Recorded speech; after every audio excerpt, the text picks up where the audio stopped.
probably need to send out... Okay, yeah, I forgot about that. I'll just copy and But paste. what?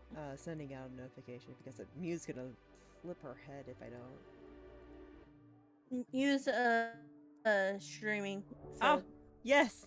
I'm free! I'm free! Yeah, Mew's streaming egress, but I would still post it, or Mew's gonna be like, "Why didn't you tell me?" Sounds about right. You know it's true. Oh no, You I know it's true. I know it's 100% true. I just think it's really funny. Yeah. I didn't even know they were live, to be honest with you. They just started it at 7:38. So Oh, like, that's less than 20 very minutes ago. funny. Oh, I did not. This was just planned yesterday. Like, it was very last second. To be fair, my friend that I've been trying to like watch, and he hasn't streamed within like a week or so, and I've started getting really worried. He just started streaming like 20 minutes ago, and I had no idea. So I'm like, oh, fuck. Alright, whatever.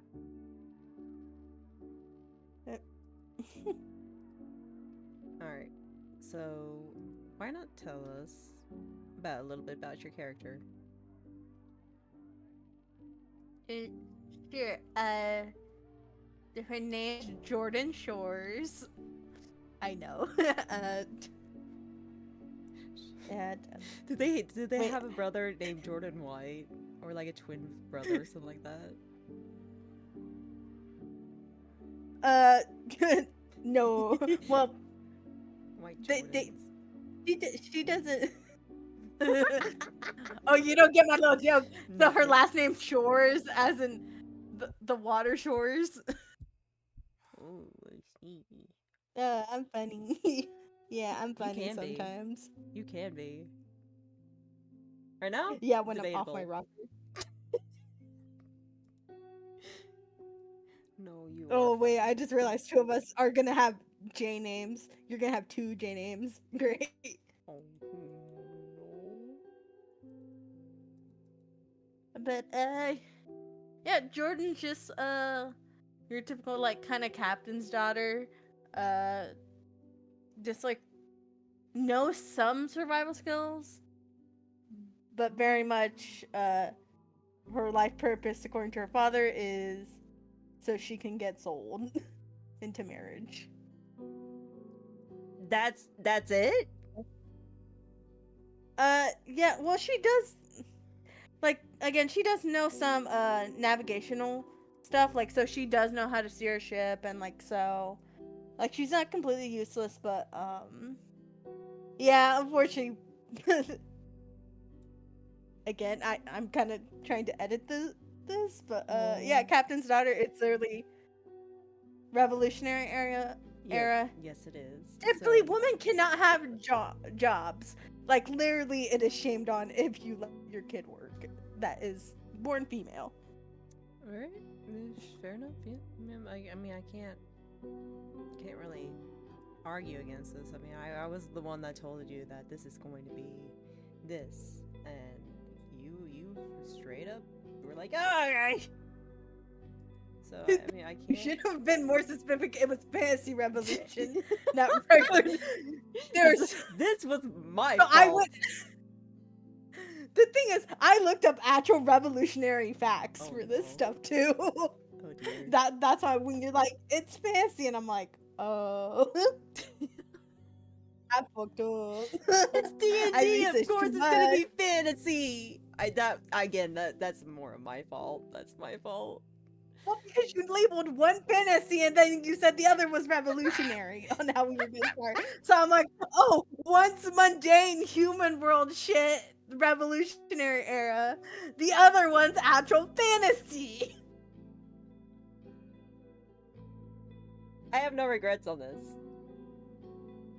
Yeah, now you're gonna get revolutionary facts that I picked up on. Well, sorry, not sorry.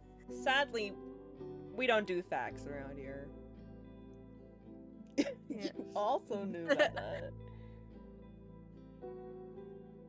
Okay, too So- bad. I already researched it by the time you read that. I'm like, well, I really don't want to research again. I spent 4 hours researching stuff.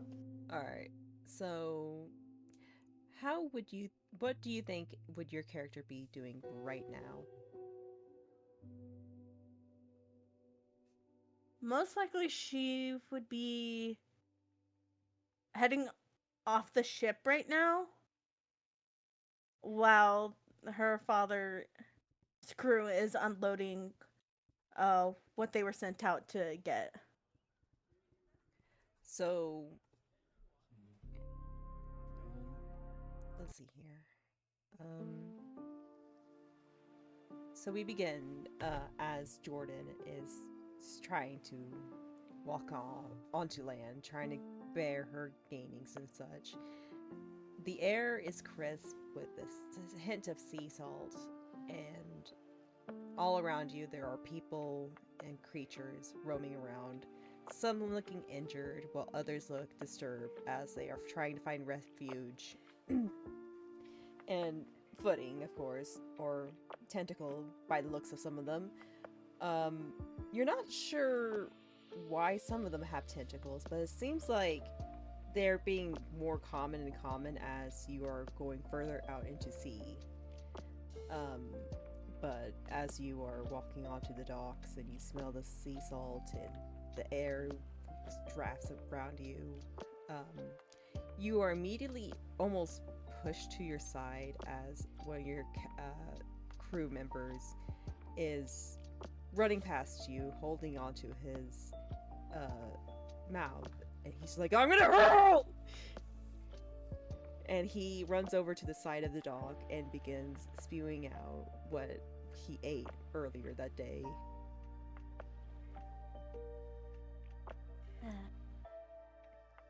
Is this person just like on the docks currently puking now? Yes. He's made it to the edge of the dock and is just hurling.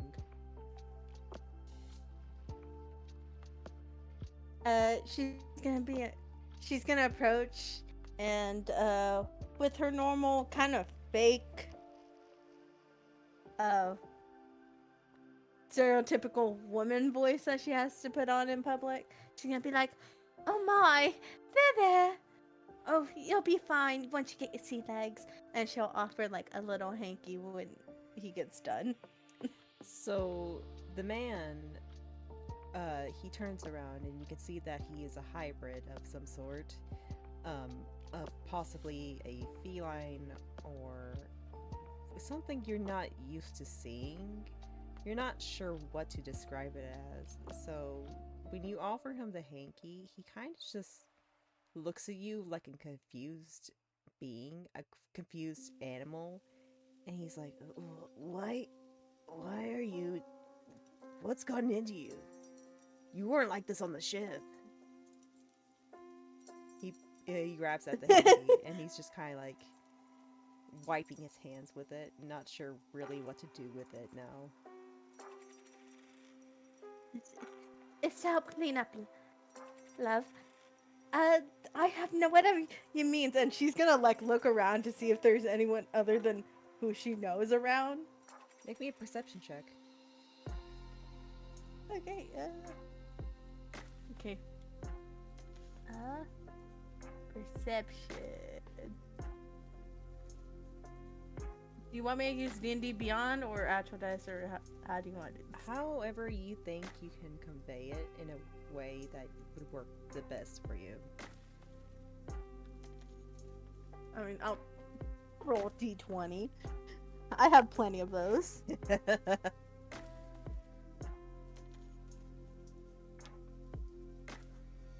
I'll do the kind of clear blue one, because why not?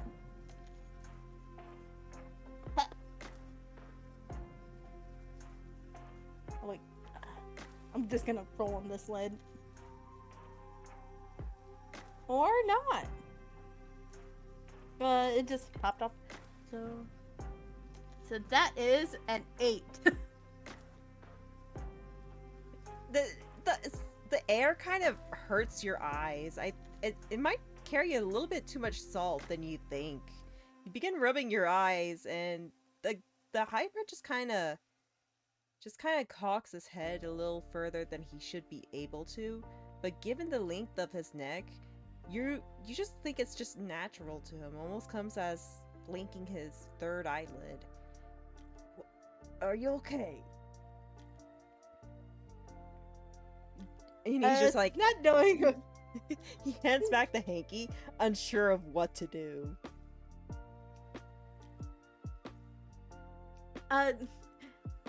She's gonna like gently take the hanky and like dab his mouth to like get rid of any just like any leftover vomit or whatever.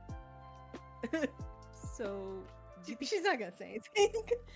You begin to do this, and he's just like allowing you to do this, just completely confused. Once you start pulling away, he grabs at your hand. It begins to hurt, but he remembers that his hand is like twice the size of your hand, and he gasps as he just gently lets go and puts his hands in his pocket. Sorry about that. Let's get going. I think we have some stuff to pick up. And he begins to saunter over. After getting up, he saunters back over to the ship. Upon getting up, you realize that he is 3 times your size. He is seemingly fashioning a tail, or what remains of a tail, as there are cuts and scrapes and scars all around it. You can believe to guess that he may have some origins within the lizard, if not amphibian, tribal people that have recently popped up within your nation. But otherwise, you don't know what his genes can tell. Other than he is amphibious, from the way his tail looks to the way that he carries on and moves around. You're not sure why he doesn't seem to have sea legs, though. As he goes back to the ship, you see coming off the ship is some passengers that your father has picked up. They don't say anything, rather they just stare around. It's a pair of duo people. They are deeming like adventurers, something new. That word is new to you. Very much a newer word within your vocabulary, or just vocabulary in general. It is something that they've come up to define what these people are. This duo. It is what they call a paladin in armor, or that's what they nicknamed her. She is completely from top to bottom in golden iron-esque armor, with a finishing top of this very, very spiked helmet. The only way of you knowing that this isn't just a creature made of metal itself is the very apparent, very, very small details of appendages that stick outward, such as ears and a tail that seems to be cut off. The other person within that duo is also adorned in armor, but not as heavily. It seems like she just wears a helmet and top portion of a suit of armor, just the shoulder blades and the chest armor. Everything else seems to be leather, if not just kind of in a crude fashion, very unique and very silky, almost as if she is trying to adorn some kind of ritual or fashion from her period of time or her people. I would say it's more of a Komodo-esque, where it looks very formal. Oh, okay. Um, Yes. and how long have they have they been on the ship beforehand? You would be able to tell that they've been on the ship for at least 2 or 3 stops. They haven't really said much. One of them hasn't actually spoken at all, and the other one has spoken very rarely. But you do know from your prior knowledge that these people, this duo, is on a holy mission, so they claim, to search out for a guy named Evelyn or Evigan. You're not sure if you can recall his name correctly, but you do know that he's a legend of legends. Oh, okay. You, otherwise than that, Sorry, writing down. it's alright. Oh, I'm You. just writing down what this character does now currently. It's alright. Um, but you do know that this duo is looking for a individual, a legendary person who goes by some name you cannot recall. But you do know it starts with an A, or so you remember. They haven't told you why, nor have they really spoken to anybody on the reason why, but you do know that they've been with you for a couple stops by now. They saunter over to the ship, and at this point, the more formal looking one, in all of her silky clothing, stretches and lets out a more strange tone. Her mask doesn't come off, and her helmet stays on. She adjusts it a little bit, almost wanting to take it off, but the knight in armor stops her, shaking her head as she does so. They saunter over to you and look down at you. The knight in all armor looks to be very tall. I would say probably 5, no, 6'9". The Okay. the half armored one is about, I would say, a good 5'6". Oh, it's sorry. It's Neon Diamonds again. Okay. Yeah. I'm just taking out D6 and 12 really quick because I forgot to put her height. It's okay. I could just say So hello. I'm just gonna do. Hi. Hello, Doreen. Hello, Diamonds. Oh, she's short. Oh God. So Jordan, who is 4'8". I legit rolled a 4 and an 8. So yeah, she's small. She's small and dainty. Oh. Which for her standards that's actually good. She's supposed to look dainty. But she'll give a slight little smile and be like, I do hope you enjoy your trip with us. The Komodo one sort of looks Jordan up and down. She doesn't really say anything at first, but then lets out a laugh that seems to echo and distort within the vocal tones, almost landing on something that she seems to deem suitable for talking to you. Oh, okay, yeah, let me just, hold on. And she pauses and goes, yeah, no, we plan to, continue on, traveling with you. She looks over to the taller one and almost seems to shrug a bit. We haven't found them yet, right? And without saying anything, the taller one just nods.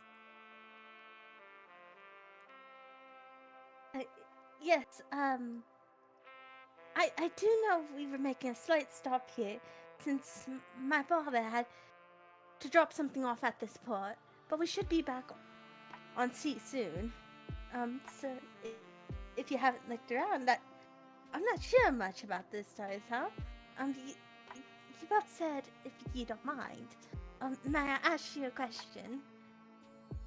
The um the smaller of the two kind of begins to relax her position at while the other one just continues to stay vigilant and silent, almost seeming more like a shadow of a person than an actual person within armor. Yeah, no, go on ahead, go on ahead. Can I roll perception or use my passive to see if there is like anyone that I would get in trouble with for breaking character? You can roll a perception if you would like. I ain't stopping you. That's an 18. What are you looking for again? To see if like anyone that like around that I would get in trouble with for breaking the delicate kind of persona with. You would assume that from with an 18, you would assume that most people around you are just travelers getting a bit of rest. If not, they are looking to outsource their materials that they have gathered. This seems more like a resting output at port than anything else. It doesn't seem like there's much people really paying attention to you, and more so they're paying attention to the things that your company is lugging off or putting on. Okay, so they're just kind of ignoring me because I'm just normal girl. Yeah, from what you could tell, they don't care about who you are or what you're doing. They care about what you're lugging in and out. Yeah, well, technically, I'm technically my father's property. Into other words, that's who she's worried about. Of like, I don't want my dad to get mad at me. Yeah, my frames are pretty shitty actually. Yeah. Damn. Yeah, so no one's really caring really. The only looks you are getting are not directed towards you. Okay, just kind of the items being logged off. Okay. Yes. Okay. So, seeing that she's kind of more in the clear, that she doesn't have to kind of keep up the act now that she's off shift, she kind of drops it and like almost relaxes, but still keeping her posture. It's like, oh, good. I was wondering, you were saying you were adventurers? What's that like? The two of them look at each other, trying to silently agree upon a meaning behind it. And for the first time, you hear the clanking of metal as if her jaw itself is rustic. You hear the taller one say, in a very raspy tone that seems as if she hasn't used her voice in so long that she almost forgot how to use it. She goes, tiring.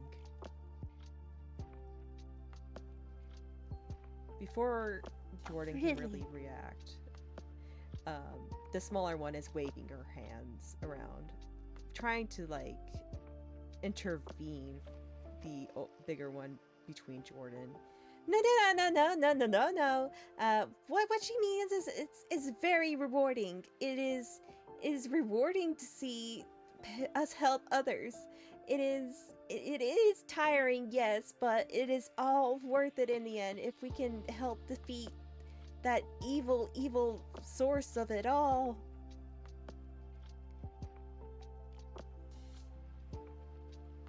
And like, Jordan kind of has this amazed look of, is the excitable one like having a more feminine tone? You can tell that like, the the smaller of the two, definitely has more of a feminine tone. On top of that, she is built more feminine. The only thing you would be able to tell from the taller one to indicate anything of being a female is the very, very small divot within her armor to fit her more tightly. Other than that, she seems androgynous. Androgynous, is that the right word? Seems like, Androgynistic. yeah, she doesn't seem like she is leaning towards either or. Okay. Adrenaline will kind of have this like amazed look of, that does sound quite exciting. I couldn't imagine it. I just have to do what I'm told, and it just seems so fascinating. And like she's trying to find her words. There, it's just she's just so amazed of like someone being more feminine or feminine looking, actually having a choice to do stuff like that. The smaller one begins to almost bounce on her heels, the clanking of her armor making it almost a target to be seen. As she begins to spew, she's like, "Oh, you should join us. Hey, Serenity, Knight Serenity, Miss Serenity. She should definitely join." No. The taller of the two, who you now know goes by the name of Knight Serenity, just deadpans, turns her head slightly down in a raspy tone, but cold and clear. No one should go into these adventures, not unless they know that they can get infected. From what Jordan can know is that the world outside, from what she has been told from her father, is very dangerous. Some places are infected with a very, very viral disease. They do not know the cause, but they think it has happened within a castle up north. They believe it might have happened in a very dirty area. You're not sure anything other than that, but the infection has actually begun to spew what only can be described as monsters. They are beasts that crave flesh, and once they do, they take their first bite of the flesh, the bones, the blood of something living or once living. They can take a forever form of something that isn't humane or animalistic in nature, something in between and something that isn't in between, something that craves more of that sweet, succulent life force that it has ripped apart. It is something that only you've heard about but never seen. But they say that once they bite you and you run, you are infected. There is no cure for the infected, and within 48 hours you are to turn into one of them, or what remains of you will be transformed into one of them. It seems like, however, that within this infection that there has sprouted a strain of individuals that are immune to it all. Your coworker, the lizard boy, you actually know and have actually helped him escape from the infectee, and he has been known to be immune. It's unknown whether or not people can learn to be immune, or if it's just naturally given to them, or if it's obtained by birth. But you do know that you've actively been able to see somebody turn immune who wasn't. Okay. So, someone needs to quiet down their damn dog in this hallway. Dude, it's setting off all the dogs. Oh no. It's even setting off mine. Oh no. Because someone's letting it echo in the hallway. You can also tell that once a infectee or the remains of an infectee, once they tasted the first form of flesh, within a week span, they are no longer infectious and they cannot infect any more creatures. But if they infect somebody within the span of feasting on their first person, they are likely and can likely to spread the virus around. It's like a setting in period for like infections. It's like after a week it begins to spread, sort of thing. After a week it has settled in and it is not spreading. Okay. So it's very much like that first week they're the most dangerous. After that, Yes, after taking still the kind of first dangerous, one. but not like you don't have to wear. Yes, Yeah. yes. Okay. I mean, she'll. She like gets excited at the prospect of having something more, but then like nods and looks a bit more sad at the fact that like she's just been told no, she can't do anything else. And she will just give this the smile that is like so it's almost too practice. And she's like, it's okay. I'm assuming it's a, and she'll lower her voice, about the base many are talking about. The infectious ones? The what?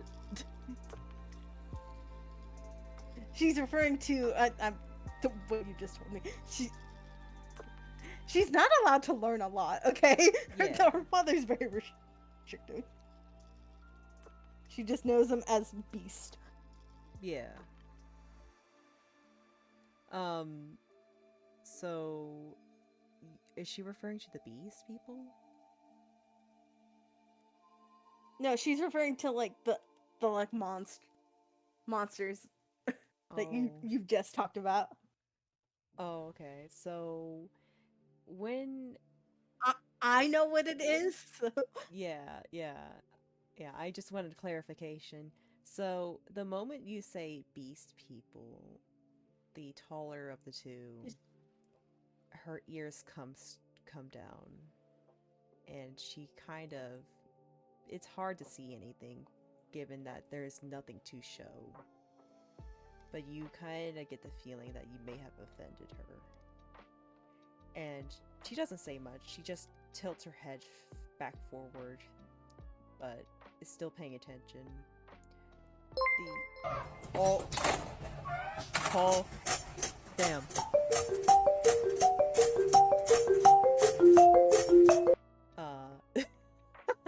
That's great. I love that. Hello.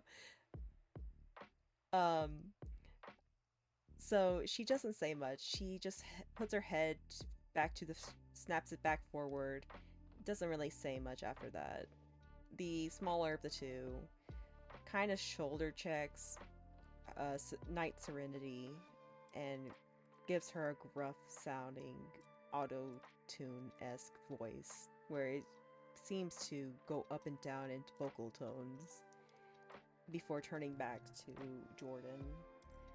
Oh, you could be like me. I mean, it's possible. We're not sure how though. Yeah, I wasn't born immune. I got it from Serenity. Just being around her just kind of helps. She sees like the Lord of she might have offended someone. She's like, I didn't mean that. She's just she's trying to like formulate an apology. She's like, I truly didn't mean any offense.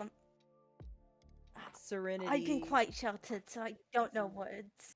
Serenity would cut you off at this point, and in a very flat, monotone voice, she would just say, "Don't apologize. There's no reason to apologize. You didn't know." And just continue to stay quiet.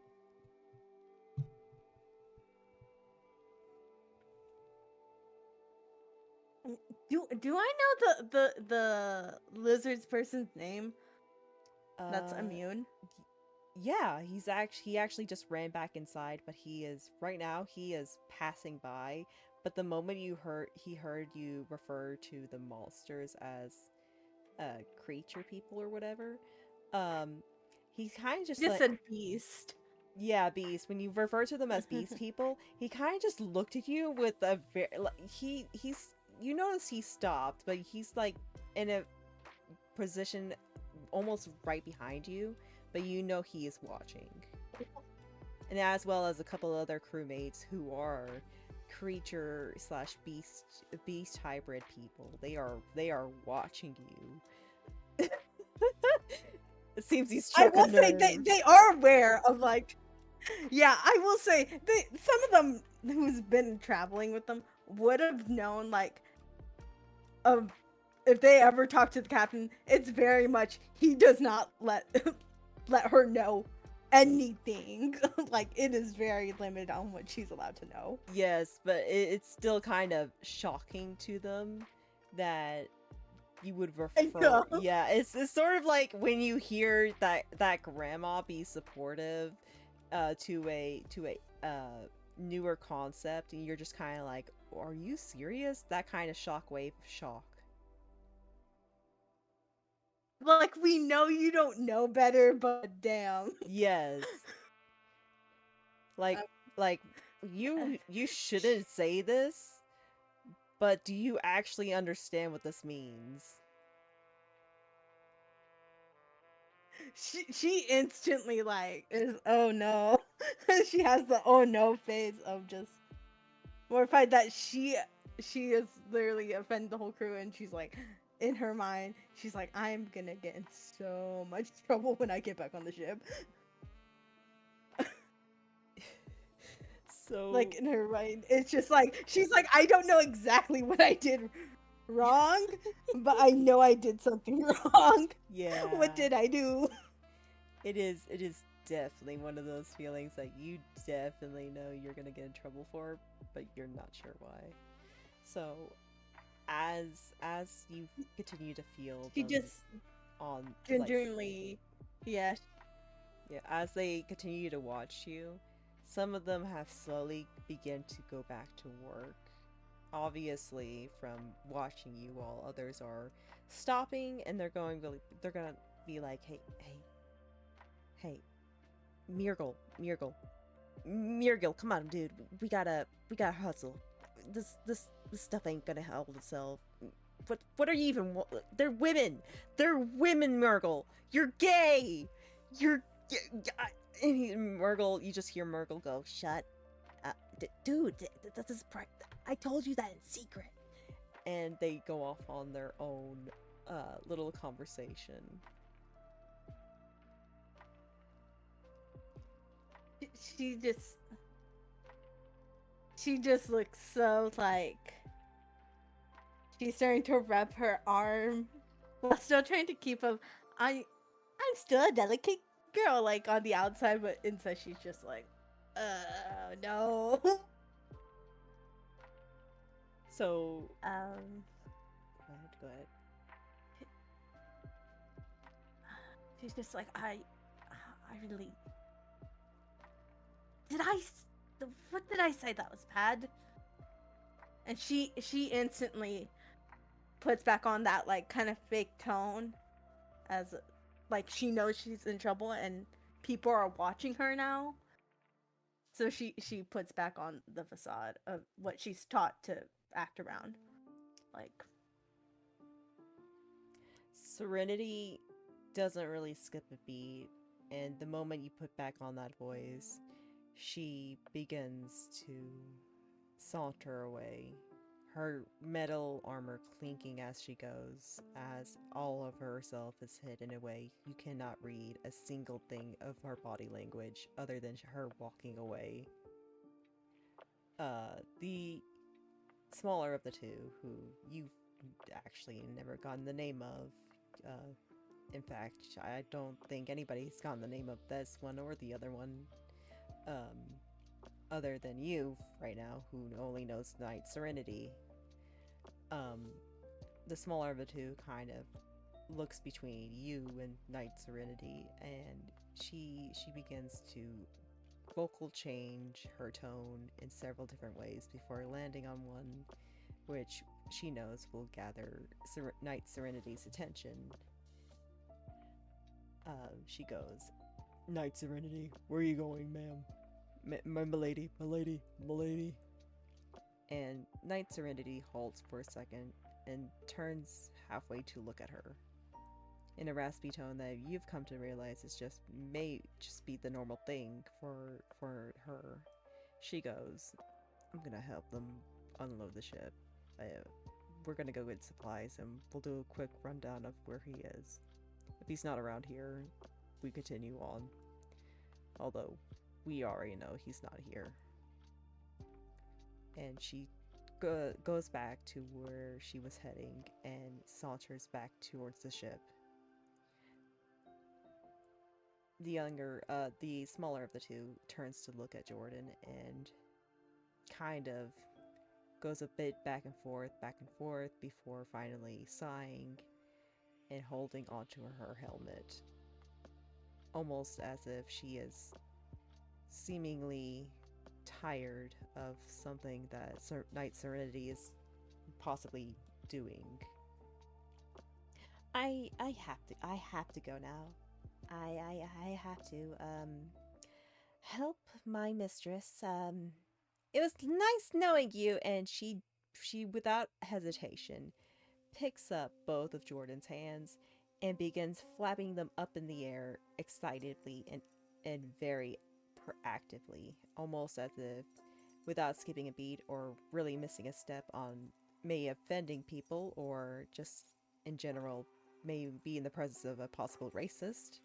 She seems to just be in a happy-go-lucky mood all the time. And she violently shakes both of Jordan's arms, not wanting to release them.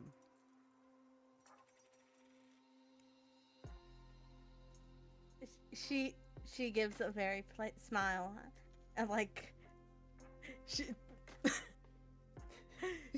very much without putting up of hiding it, and she's just like, thank God, thank you. She's genuinely she's trying to figure out what she said that was so bad. Oh, that's so funny. She's good. So she's just like, I'm gonna get in so much trouble already. She's so in stress, but she's trying to keep on the persona. So the smaller of the two finally lets go of Jordan's hands and then spins around on her heels that give off a little clink of clinging metal and basically skips back over to the boat, almost humming a tune in several different vocal tones as she does so. You can't help but notice that her voice is very, very alluring, almost easy to recognize and very, very catchy. As they do so, you see your father head down the boat, and he kind of looks at the small grouping of what you can now see animal or animal hybrid people, and they seem to dead stare at you as if they cannot believe you just said those words and they heard them. And he kind of looks at them, looks at the boxes they are carrying or the sacks they have on their backs, and he goes, what are you doing? Come on then. Pick yourself up. We have things to do and we have places to be. And they kind of look at him and they're like, I was doing it. And they go back to lugging it off or hauling it on. Your father saunters over to you. He seems to have a bit of pep and confidence to his stride as he goes over and he gently puts a hand on your shoulder. His grip is tightening as he does so, and he leans down and gets on your level. Anything you see? Is there something wrong, my darling? I think I might have had a slip of tongue. She's definitely keeping on the persona. Like, she is not gonna drop it at all. I, I think I might have said a word, but I don't know what I said that was wrong. I was doing what you told me. He gently pats your head, making sure to brush your hair with his fingertips as he does so, and he goes in a very smooth tone, almost reassuring. He goes, "Don't worry, dear. Don't worry. Women like you just don't know anything any better. You just made to be bred." And he gently wrinkled. Yeah, we're going in that direction. Let's go. Yeah. And he Yeah. we're going the misogynist route. No, it's totally canon for actually that era of. She's actually decently smart. Not gonna lie, she just has to hide it. She's decently smart. Wise, not so much, but she's decently smart. Yeah, I'm gonna hate this because I hate misogynist people. I hate them with a passion. Oh, all right. Cheap. Oh, hold on. Give me 1 second. We got a bot. Yeah. The way we both went. Because we know there's a person in each of our lives that we have seen that does that shit, and you just want to slap them into the other face of reality if you can. You know there's a person in your life Sorry, that Mom, you have met. That's canon. That's how this works. Oh, I've met too many misogynists in my life. Oh, I hate them all. I live in a state where they. You live. I live in a state where they live. You live in Texas, so it's gotta be bad. Okay, it's only people outside the big cities that you'll meet more like that. Oh, people in like no. Austin, San Antonio, Dallas are usually a bit better. So he pats you, and he just kind of, he goes, he's now like wrinkling out your outfit a bit with his hands as much as he can, making sure to doll you up as much as he can. Her bonnet. It'd probably be like big straight hairs that are in her bonnet. She does have like curly, yes, hair. He is combing through your hair and just gently and silently trying to doll you and prep you up to see if like that will help you make you look more appealing. He's just gently talking to you, and he's just kind of being very misogynist as he does so. It's telling you things that you've come to either accept are just normal things that men say, or things that older people have come to say. You're not sure which one is the truer of the two. And he goes, as he gently stands up and pulls you to his side to look at you in the direction of outward into not the coast, what was it, the seaside. Huh? Excuse the fucker what of me? Extra fucking excuse of you. What? Excuse a fucking do what? I'm sorry, hold on. Hello, hi. Very honest shenanigans raided with 3. Time to get experiment from them. Hello. Hi. What were you doing? Hi. This is my first raid. I don't know shit. I'm so sorry, Gage. It just, who was the raid from? Wait, I'm not curious. Very honest shenanigans? They might have just seen you, and it's just like they ended their stream and sent people your way. Oh shit. Oh, nice. Yeah, that's what a raid is. Well, I know that. I know that. I was just shocked. Wow. Hi Raiders, hi people. If you need to come and go, you can. I'm newer to the streaming stuff. Hi, I'm Orzi. I'm new. This is just a prologue for my D&D session. Doing one-on-ones with all the players before beginning the entire campaign.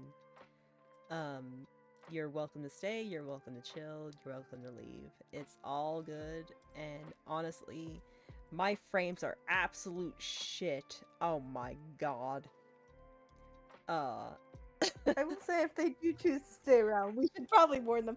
There is hints of misogyny Yes. to this So character's my background. character apparently, not my character, my player has decided that they wanted to be wanted to introduce the misogyny, and I'm like, okay, yeah, we'll go for that. I don't like it, but here we go. And I don't like out of it. I just did. We can just opt out. We can change it. Oh We no, just- no! we I can want to make just- this very clear as much as I can. This will not stick in the main campaign at all. Yeah, This is just for you. that's it. I don't want this to be in the main campaign. It is This- not. I've made it clear. She does not want it. This is not She- gonna stay. I made it clear already. This is not gonna I stay. made it clear. She doesn't know. I'm like, I made it clear. She knows, like, she did something wrong, but it's due to no one ever telling her when she asks because people are scared of her dad. Yeah. So yeah, there's a bit of misogyny. Just a bit. There's also Yeah, this morning. yeah, just a little bit. Yeah. So we go back to it. Your father has sauntered you over, basically pepped you up, and has taken you to his side as he is gently guiding your entire body to look inward into the dock, as he is just trying to, or what you can understand, he's just eyeing the public. And he goes in his voice that I've totally not forgotten about because I was taken off guard. He goes, so, have you seen these people? The fine men? Have you seen anything that seems catching to the eye? Such as, that gentleman over there? And he points in a general direction, but there are so many passerbys that you genuinely do not know what he's pointing at.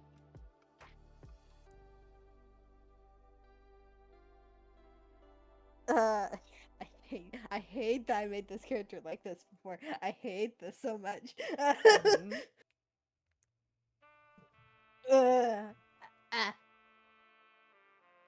Okay, give me a second. Like, genuinely, I want this fucker to die already. I do. I'm doing my job well! My mom would be proud! She's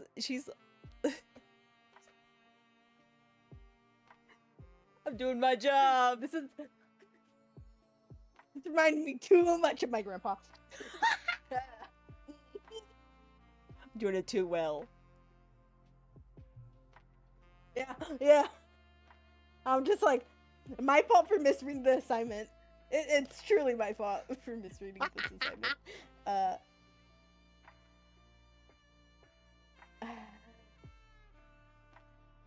Okay.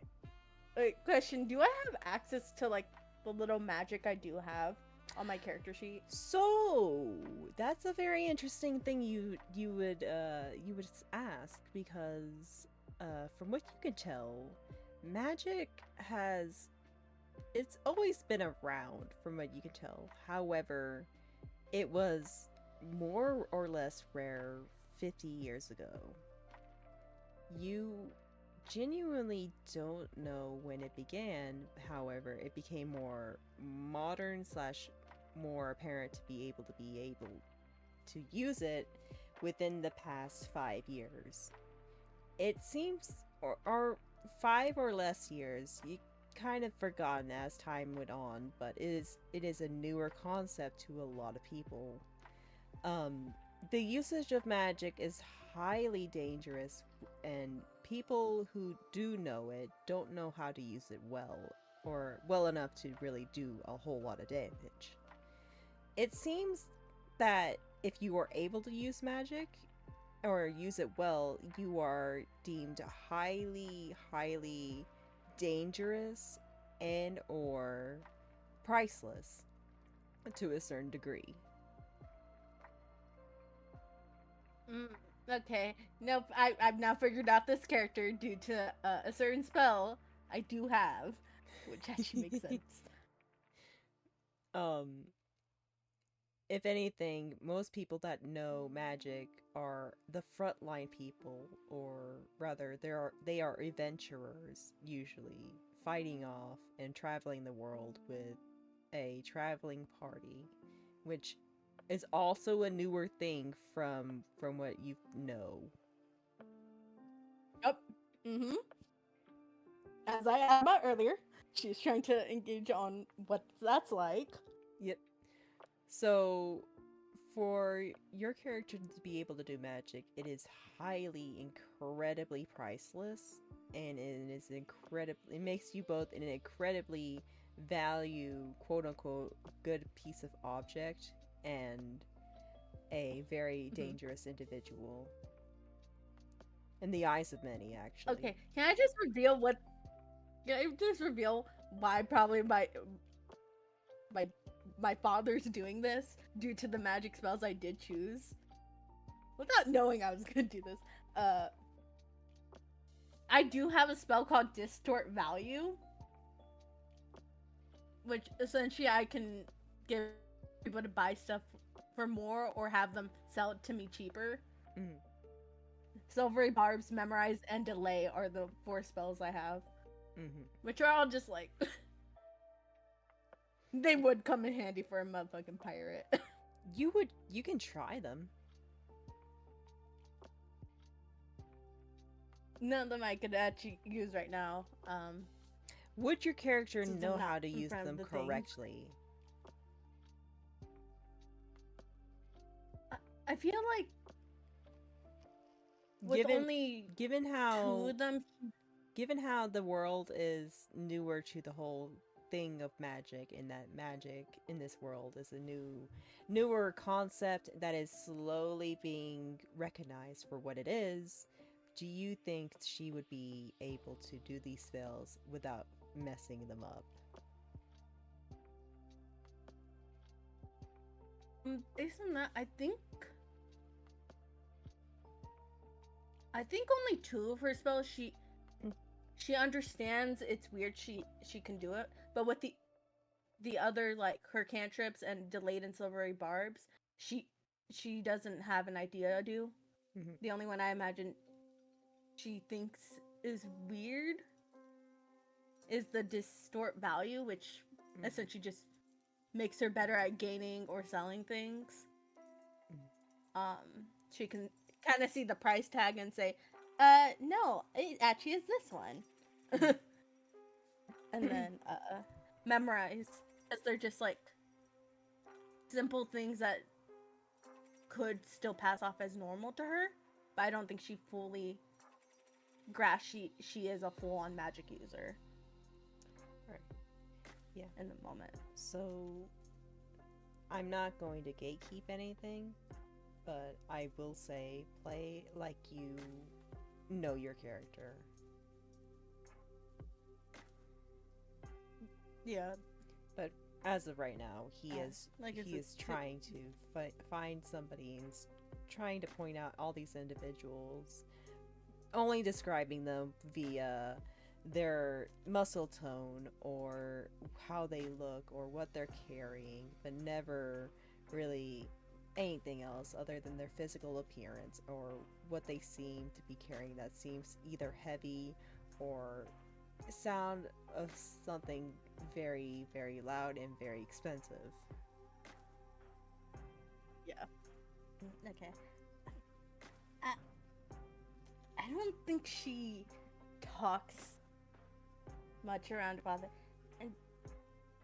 and kind of just playing into her role in hopes of not messing anything up. She's like, well, who do you find interesting, father? Honestly, dear, anybody who shows you a nick of dime, a nick of penny, and a nick of money is worth my time and pleasure to hand you over to. Anybody below that is just not worth it. Not worth my precious, precious thing. My precious, sweet, sweet child. And he gently dusts away some very loose, not settled in dust from your shoulder, giving it a gentle pat as he does so. And as he does so, he looks a little bit towards his boat, and he leans in a bit into your ear and goes, "What did those things tell you? Those men? Do they seem like they are rich, would you say?"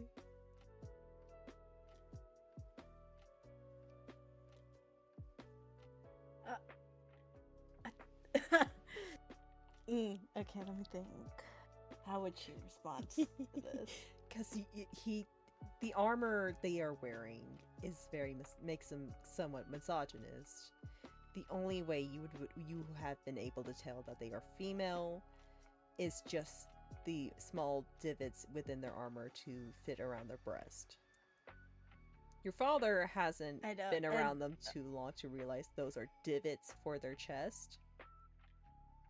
Yep.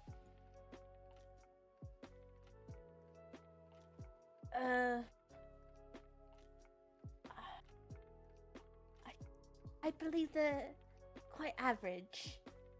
Average. They just seem a bit strange. She is just gonna fucking. She knows that they're more feminine, but yeah, she ain't gonna out her other girls like that. She's like, I know what happens if that gets out. He kind of brushes into his beard, his actually well-kept beard despite the sea and the salt that it brings. He brushes it out and he goes, weird. Well, that doesn't answer my question. Do you think they have money to trade for you? We've been traveling with them for so long. I think some of them have their eyes on you.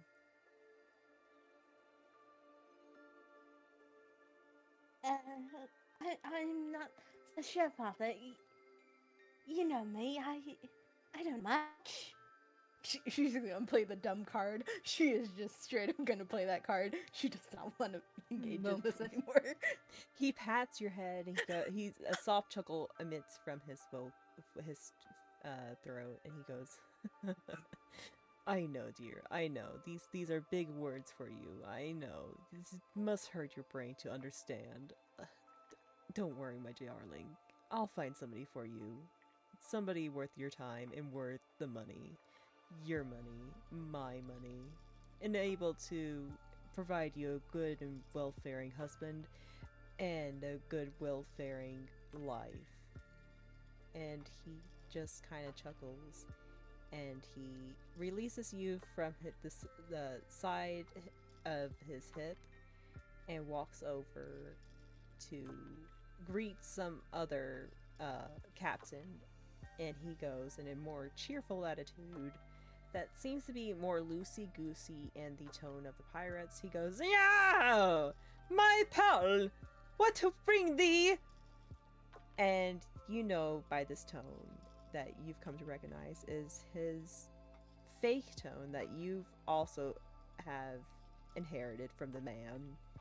He, although looks on the outside a very rugged man who has a kept and tidy beard, but rough and rousy, coarse hair, and a very spike hat that seems to be the stereotypical hat of a pirate.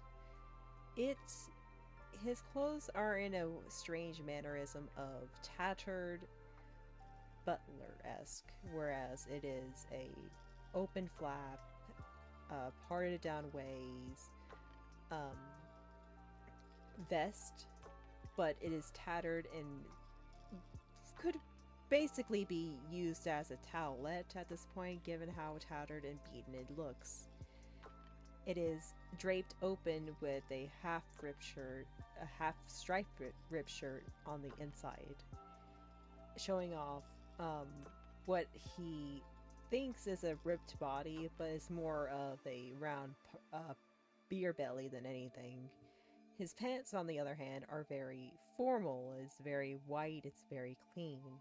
It is a very loose fitting pants that are tucked into some large, basically stripper boots. They go up to his knee and they seem to not match his whole entire attire, really. To his sides, there is always the prototype steam gun and the sword that he keeps to help him in dire needs.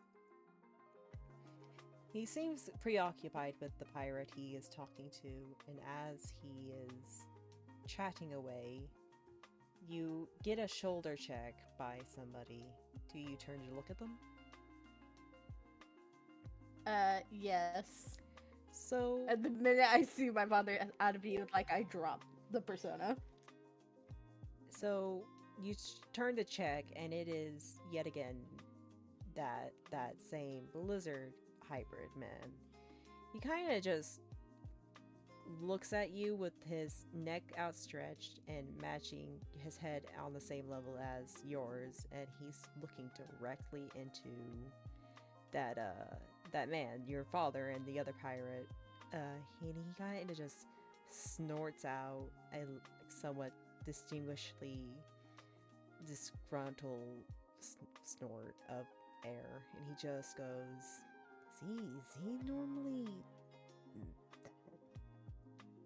you know, he squints his eyes, and despite his mouth not really being able to extend to length or really grimace as it should, given that is the snout of more of a lizard, he can be described as having a face that is very unnerved and disgusted.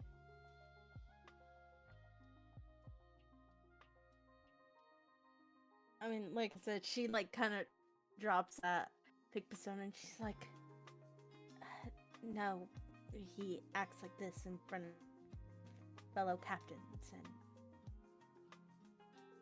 he likes to play a role, and I also have to oblige. Oh, holy shit, what happened to that frilly voice of yours? He turns and gives you a look. I only put that on when just pretend I'm using it. Like I said, he likes me playing dumb so I can attract a husband. If I'm being honest, I don't have much interest in his interest. What are your interests? Come on, man. What are your interests? I mean, my interest for right now is just paying off my debt and getting my family out of that place. Yeah.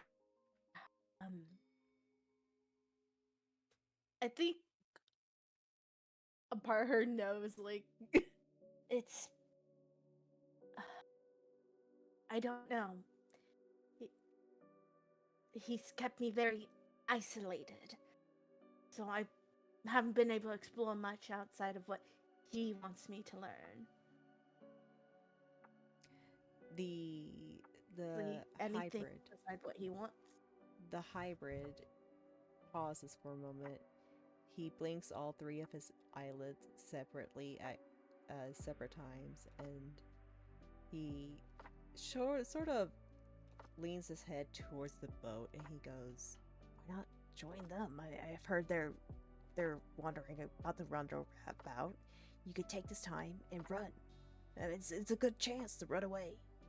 You don't have to stay here with a thing like that." And he points over to his captain. He goes, "Given what you said earlier, it didn't sound like you knew all the way what that meant. If is he racist? I mean, he has a lot of us people on his ship. I wouldn't assume.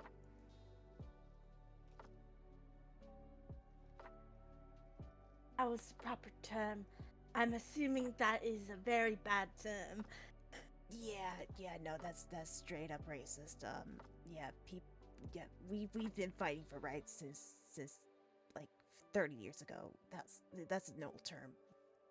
He's straight up racist on that one. And my people have been fighting for equal terms for like 60 years now. Come on, man, we are equal people.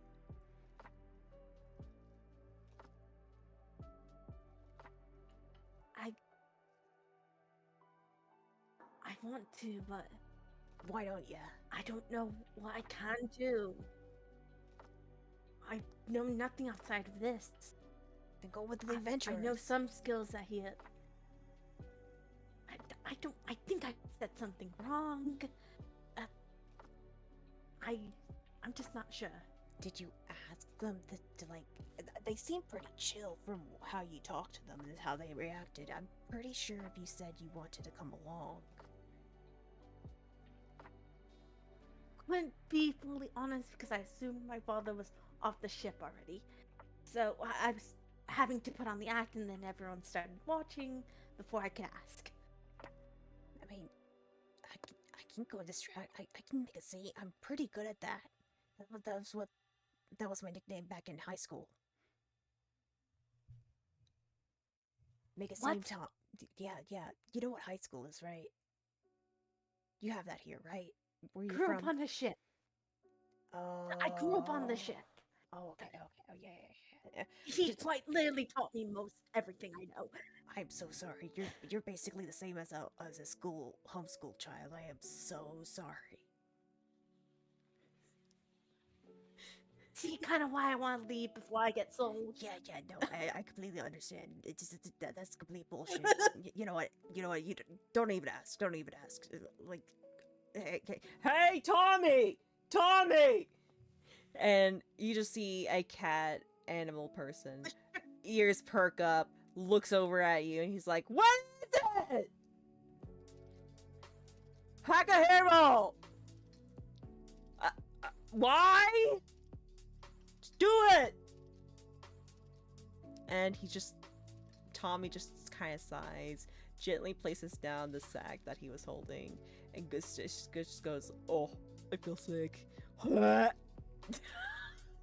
And he begins to hack what you would only presume to be a quote-unquote hairball. And as he does so, he looks at the wad of mess in his hands. He goes, "What do I do with this? Throw it at the captain! You want me to what? Throw it at the captain! Like hell I want to throw it at the captain! I'll give you $20! Tommy thinks for a moment. And he's like, what's dollars? And the lizard man sighs and he goes, I will give you my rations and dinner. I will take you to dinner. Tommy doesn't even hesitate at this point. He throws the wad of hair and mucus over his captain and just body slams him, takes a running start and body slams him to the floor. He goes, "Oh my god, Captain, there's something on you! Oh my god, let me take it off!" And To me, he's doing the go motion. oh yeah, he's like eyeing. He's like, "Oh my god, Captain, oh my god!" He's just like looking back. She is going to hurry back on the ship to find Night. What was her name? Night Serenity, and her duo. Night You never got the other ones. Yeah, it kind of got rude because everyone started staring because she said something racist by accident. Yeah. So, roll me a, what was it? I don't got that pulled up real quick. I believe I want you to roll perception. Double checking that. What was it? I'm pretty sure it would be perception to try and find them, but I'm double checking that real quick. If anything would load for me, oh my dear goodness.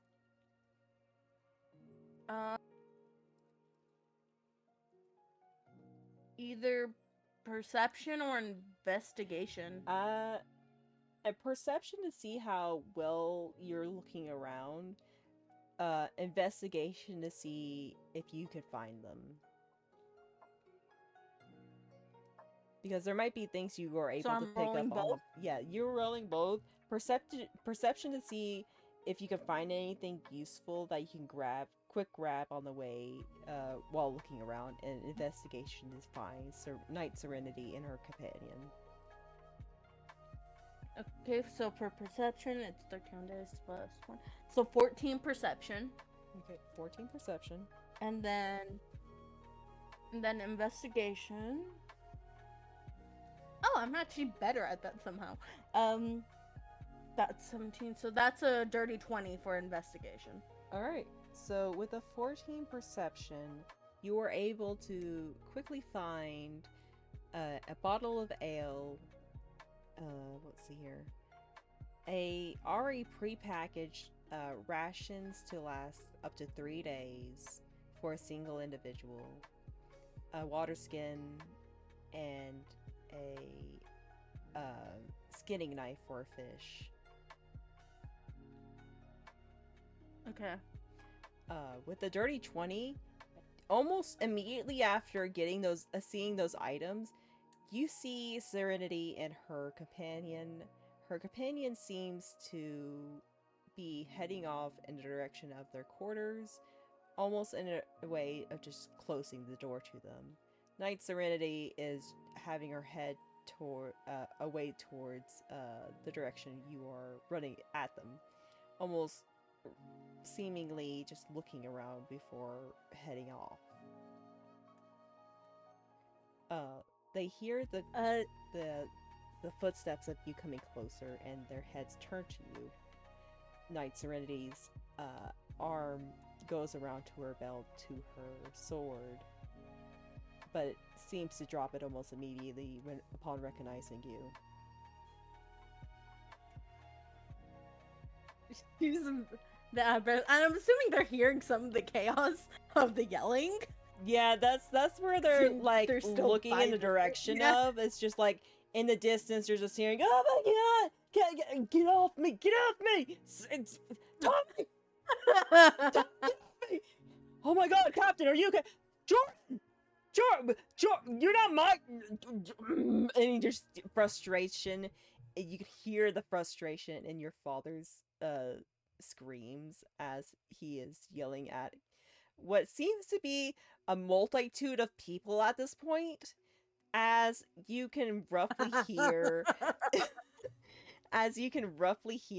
that there seems to be more than just one person probably dogpiling your father at this point. She's gonna she do a genuine smile, oh yeah, she Karen, ha, fucker. You can't see what's going on. I want to make this very clear. You can't see what's going on, but I know. You do. Yeah, I know. You do assume this because it is very loud and clear that more people are going like, "Captain, there's something wrong with you! Oh my god, let me come help!" I'm just assuming no one on the ship actually likes my father. You can make that assumption. I'm not going to confirm or deny. That's her. She don't even like her father, but she's stuck with him for now. She's gonna look at Night Serenity and the stranger. It's fine. They're running a distraction. That persona's gone. She has dropped it completely. She's just like, I'm taking my... And she reads out of, again, sorry, Jess was taught that's a bad thing I said earlier. can I join? I'm tired of being treated like an object. I'm more. I can help in some way. So, the moment that Jordan explains that she wants to be more than just an object, almost immediately after upon saying this, the two of them just kind of stand still for a moment, and slowly the smaller the knight looks up to Knight Serenity and doesn't say much, just kind of awaits for her final judgment, as it seems that Knight Serenity is the one in charge. And the moment that Jordan explains everything and finally stops and just looks at them, waiting, anticipating, Knight Serenity closes the distance between you and kneels down to try and get on your level. And she pulls to the side of her, pulls over to basically look into a pouch she has resting on her hip. And she pulls out a small wooden crown, and she fastens it to a pin and gently tucks it into the bonnet, right? Yeah, she's wearing a bonnet and then like kind of a traditional like dress, white on top, corset with like the red skirt. Gotcha. Kind of. So she basically places the little town pin and places it on the very, very bridge of the bonnet, clipping it in place. She then takes the end of your dress, the heims of your dress, pulls out her sword, and splits the dress in half, cutting it in two, basically, and then wrapping the ends of them next to you to basically, almost in a way, make a jumpsuit. And she picks Jordan. To wear pants. Yup. She gets to wear pants for the first time. Sort of. She picks up Jordan almost without effort and holds her over her shoulder. Yeah. So not in a way of like kidnap princess style, more like just like in a comforting way. And she goes, all right. And she looks over and she goes, Mihu, we go now. And Mihu, without skipping a beat, seems to race around, and she goes, oh, yeah! Here we go! Woo! And she just seems extremely ecstatic to have another member. And she goes, we are three! Oh, yeah! Oh, yeah! And without skipping a beat, she just begins stuffing a burgundy sack filled with as much stuff as she can. She goes, fuck this place! Fuck this man! Woo! And her tone and dialect are off the walls, ranging from low to high, as she is basically stealing as much stuff as she can from your father and the ship. And Knight Serenity isn't doing much to stop her, almost as if she has given who you now know as Mihu the permission to do so. Mihu, when she is done, almost looks like she has taken a third of the ship's belongings and rations and food and anything of value outside of actual money. And she stuffs it in a bag, and so this works out.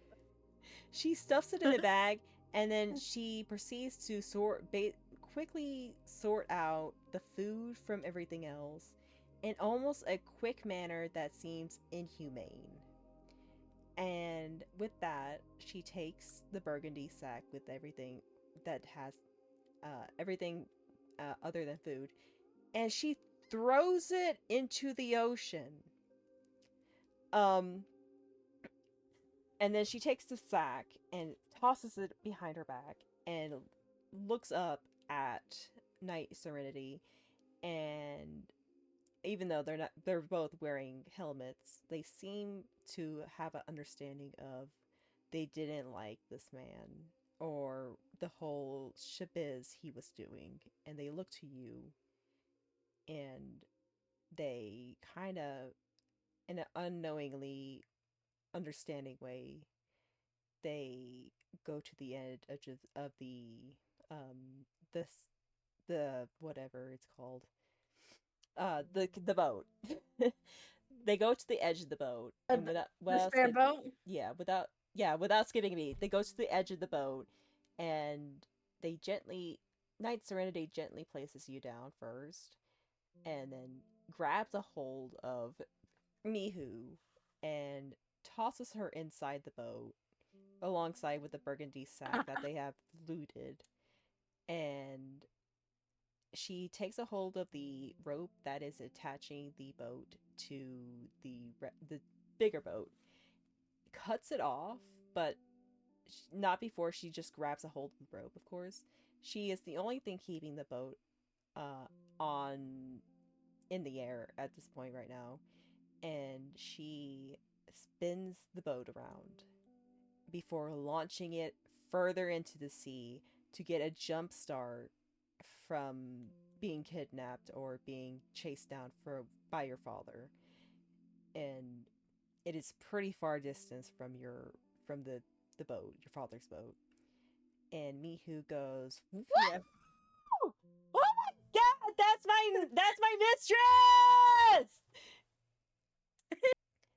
And She starts laughing. And at this point, you would almost assume that these are just thieves, if not, if they had just didn't have the reputation of being genuine good people. Given how they are acting right now, you would think that they are well-known thieves and liars and stealers and thefts. I mean, just like bad, just purely bad people. But in the matter of fact, because of their reputation, you don't think this. They don't give the impression of bad people. They seem like they're just fed up with your father, and you cannot blame them. So as you are... Yeah. Can I say before they left, can I just say I stole 10 gold from him? Yeah, you did. You pocketed 10 gold. I went to his, like, yeah, like, I just knew where some of the valuable shit was, and I just went to Mihu, like, it's in there, I can unlock it. Night Serenity... like, she's just like, I'm tired of him. Night Serenity would have just been more focused in on making your dress less like a dress and more suitable for combat as much as she can. She would be more focused on that than on whatever you stole. While Mihu just wouldn't care.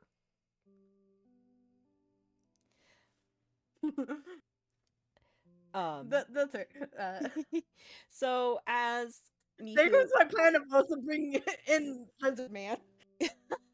So as Mihu is screaming and hooping and hollering, cheering on her maiden in gray and gold, you see that you're pretty far and you're not sure how Night Serenity is going to get here, given that she is in a suit of armor, and from which you know, suit of armors are not light. Before Jordan can speak or ask Mihu how she's gonna get here, you see that Night Serenity seems to glow, and then without skipping a beat, she jumps into the air pretty high up and crashes on the surface of the water, but not penetrating it, as she begins to run over to the boat, almost as if she is stepping on the water but not in the water.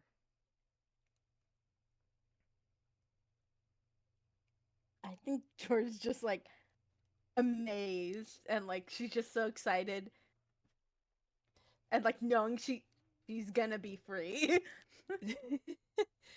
So, Like she's just like, this is a lot. so, She's just like, this is a lot. I like it. This is more fun. so as She's a Jordan little gremlin. as Jordan is staring in amazement, Mihu is proceeding to begin to, oddly enough, you don't know how she managed to do this. She pulls out a flute and begins making a tune with it alongside of a drum that she has fashioned to be able to play within using her foot. She has begun to make a somewhat good song. It's not the greatest in any given way, but it is good enough to bop your head to.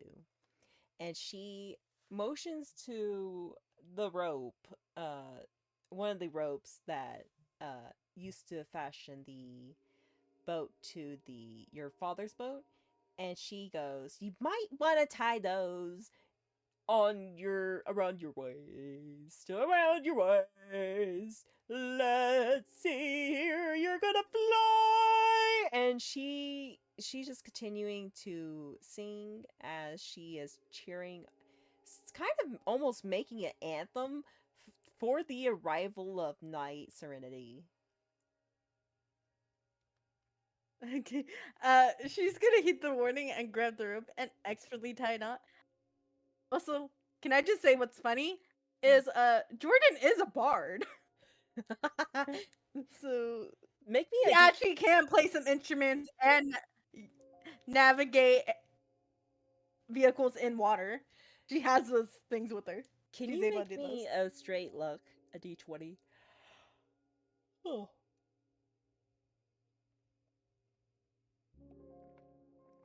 That's a 15. All right, 15. It's pretty decent. It's a good knot.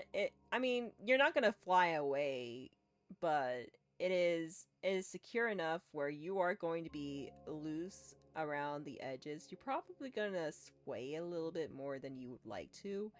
However, you are not going to fly away. There is no possible way. You're not going to take any damage, but if it was a little worse for wear, you might be a little roughed up. But right now, you're pretty secure. You might just kind of bump a bit into the sides, but not too hard to really do any damage. As you secure Okay. the knot, finalizing your place on the boat, you come to realize that Serenity is not stopping, and she is ever so close to the boat. As she does so, she leans down as she is running and picks up the other rope and just speeds past the boat, dragging it upon the water as you guys are just hammer on head, just person dragging the boat as fast as they could behind them, just running on the water. And you guys are basically gunning it. You are going as faster than what you are used to. You are being slightly swayed around due to the tremendous amount of strength Serenity is using to lug around the boat. And you understand why Mihu told you to lock in, because the only thing weighing her down is her armor. She seems to be rowing back and forth, but otherwise, she seems relatively fine. In fact, some of her loose, silky clothing reveals that she may be a animal person herself, given the fur and feathers underneath. And she lets out a laughter that seems to imitate um, something that Jordan would be able to recognize as her own voice, as she just seems to be enjoying the entire show and game. She turns her head a bit to kind of look at Serenity, although you're not really sure because they're still wearing those gosh darn helmets. And she calls out to Serenity and Night Serenity, and she goes, "Man, it's been so long since we've been able to do this. Night Serenity, you remember this is something like how we met. You know, you found me, and Night Serenity is just not caring in the world. She doesn't even turn her head. She is locked in, focused in on the ocean ahead."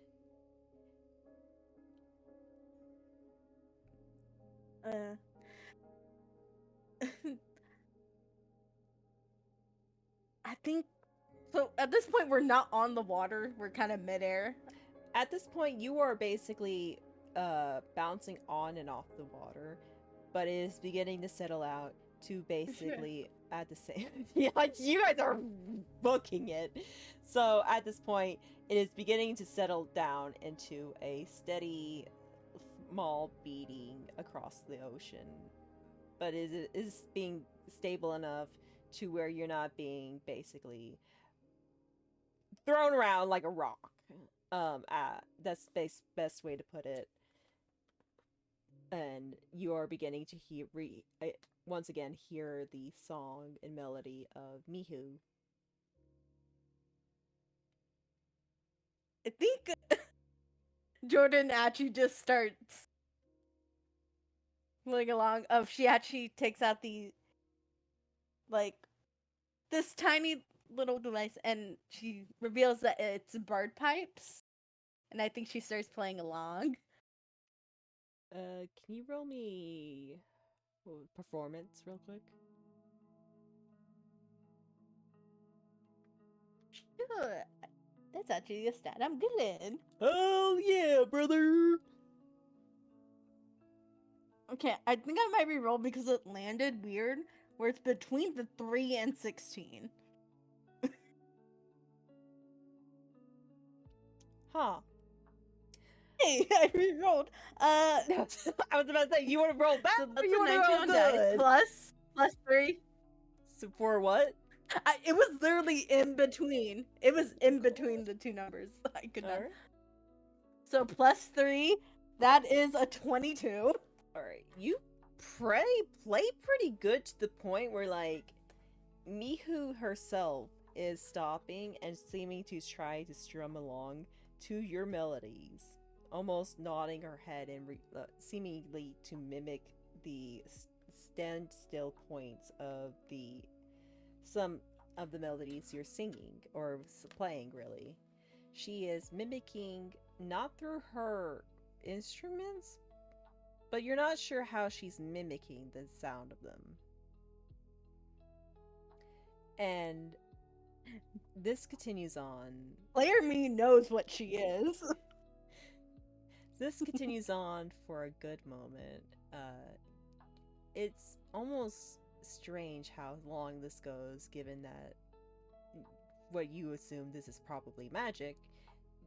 Magic doesn't seem to last very long, especially with those who are skilled within it, from what you understand. This magical spell seems to last for almost what you can only assume till dusk falls. The sun begins to set. At that point, Night Serenity lets out a gruff noise and juts her way in a direction where you know there's just an island nearby. She begins to near it and basically does not stop, like she hasn't done this entire time, and runs straight forward onto land and doesn't stop until she basically runs straight forward, almost hitting a tree. At that point, she basically collapses onto the ground, and this just sends Mihu into a worry state of getting out of the boat itself and checking in on her mistress. I think Jordan's gonna go over, also concerned because they don't understand how this is working. They're just kind of going along with stuff. Yes. And be like, "Are you okay?"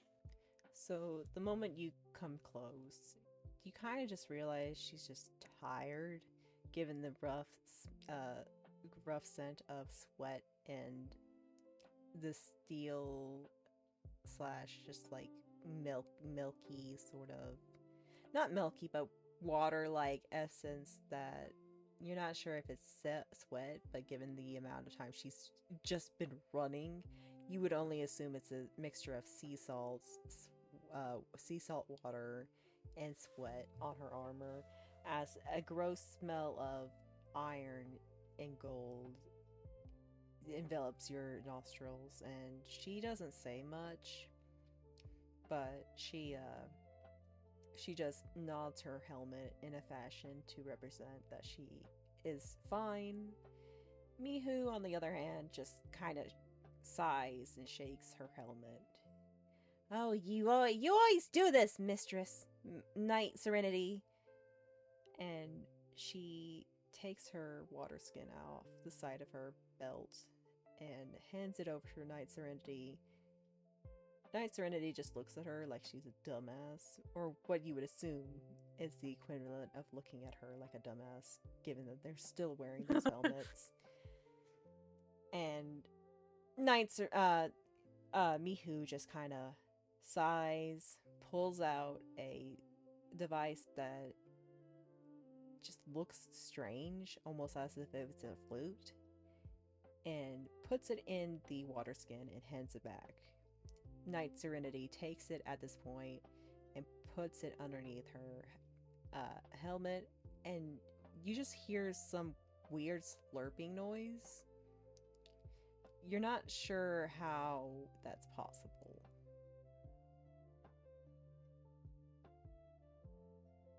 I don't think she would question it. She just experienced magic, thievery, all that so quickly. So, like she's done a lot in such a little time. Yeah, so Knight Serenity seems to, in her state of just being extremely exhausted from hours of running, she begins her breathing and clanking of armor from the breath she's taking begins to subside a bit to an easy, more repetitive rhythm. She kind of just sways a bit, turning her head from one side to the other, looking at you both, and without doing much, she shuffles and balances herself out, standing not entirely upward, but enough to arch her back onto the tree that she is propping herself on. And she pulls her knee up and looks downward, not really saying much, but she seems to look at her fingers, her glove fingers that are protected in every format, and she gently begins to turn her hand over and undo the leather bounds that keep that portion of her armor intact. It seems like it's the only armor that's removable without undoing the entirety of the armor itself. She undoes it and gently pulls off the armor that encases her upper arm. Is it lower or upper? I can't. It's lower. Yeah, sorry. She undoes it and reveals her lower arm and the fingers that are attached to it. They are splotchy. They are looking inhumane. But it's nothing that, honestly, at this point, Jordan would not know what this is. But it's nothing as of right now, within the past 24 hours, that would amaze her.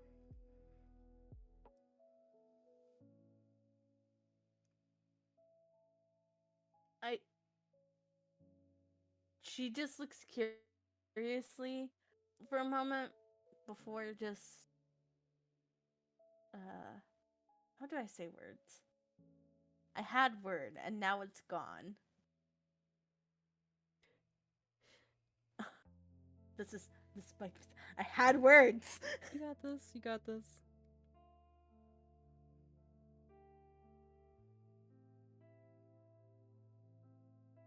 Okay, so I just see her with inhumane hands, but I would say they are very human. They're not like they are very human-like, but they are in coloration. They are not human. They are various colors, but nothing that is supposed to be of natural born human colors. Almost, you would assume she would be reptile, but that's physically impossible given that she looks like a female half human or at least a beast person. You don't know any bestial people who have this coloration of fur. You only know lizard people or like amphibious people to have coloration like this. And even then, those people don't normally come out of the water.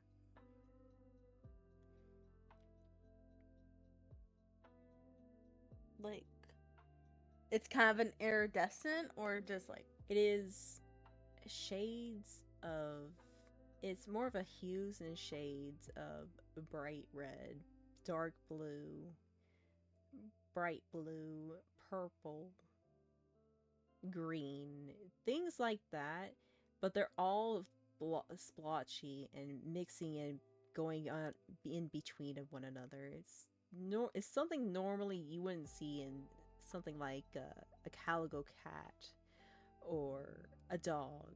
Those colors are more, I would say they are more muted, while these colors that you see on her hand are more vibrant, bright, flashy.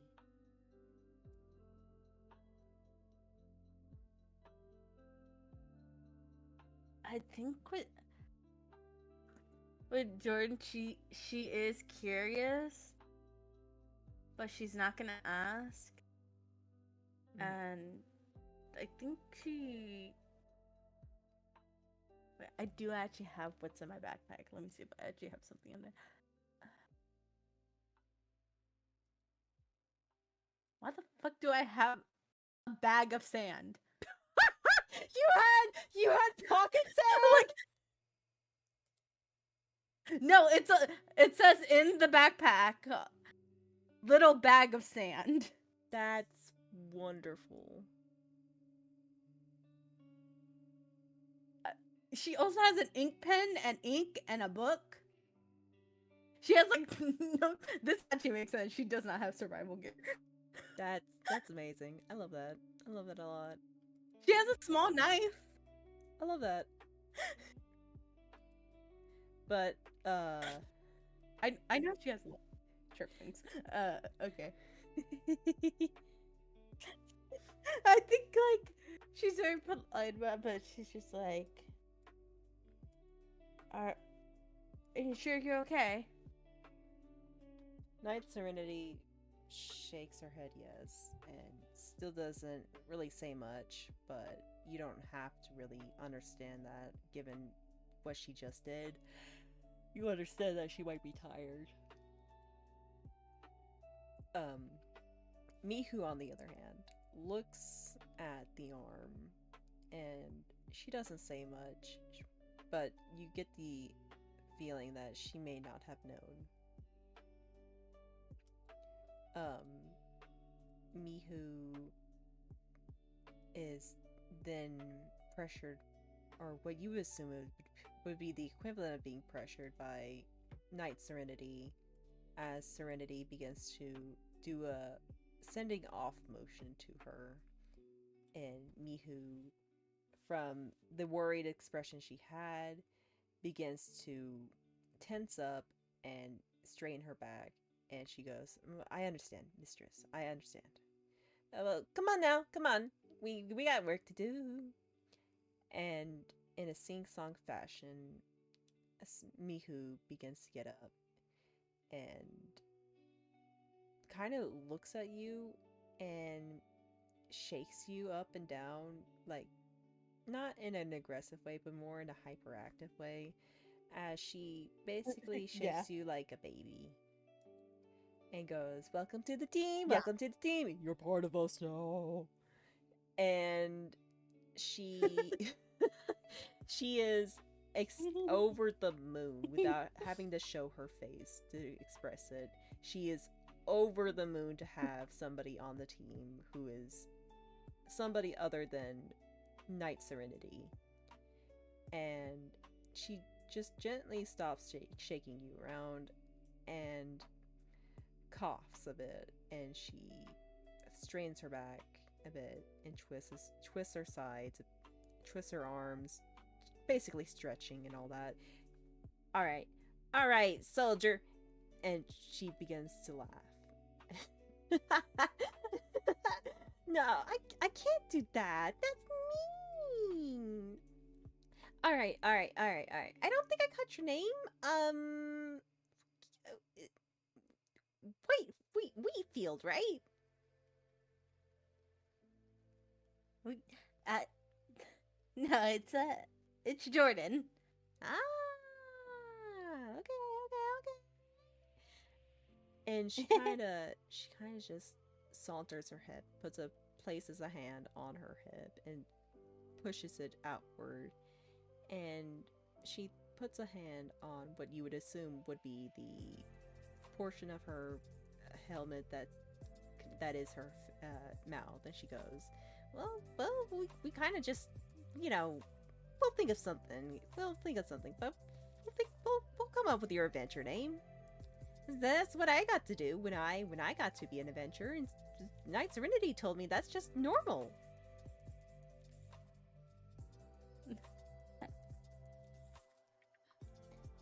I guess it is time for a change, right? Yeah! And then Mihu stops and thinks, and she goes, "Oh yes, so I'm new to all this too, but Night Serenity is very, very wonderful as a teacher.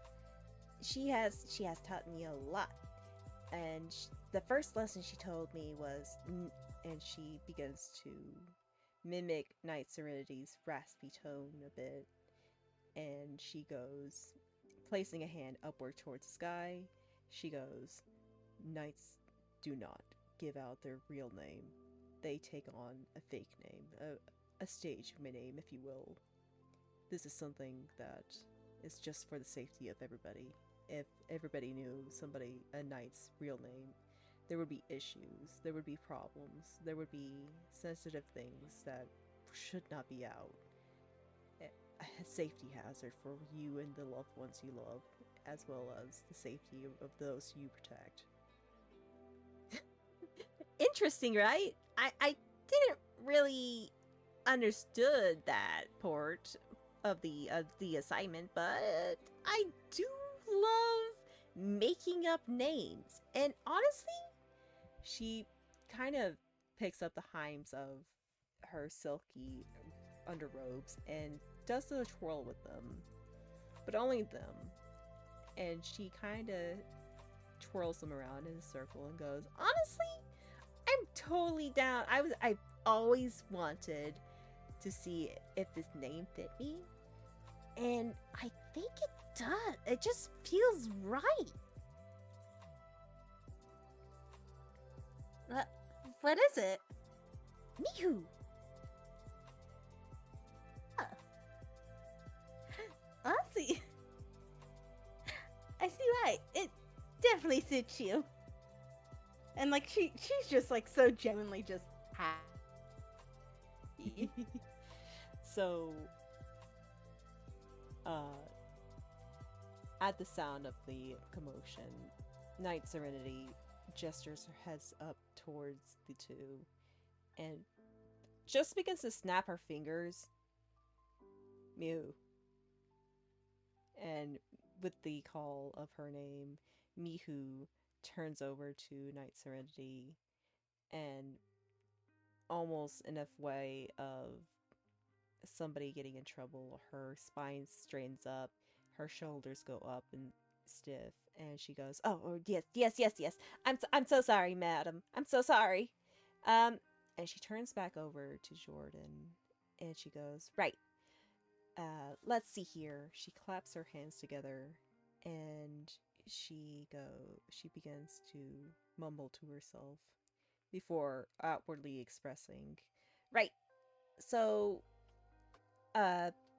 Jordan, we gotta help out, we gotta make camp, because Night Serenity is tired, and honestly, we haven't done our part. So we gotta help her out.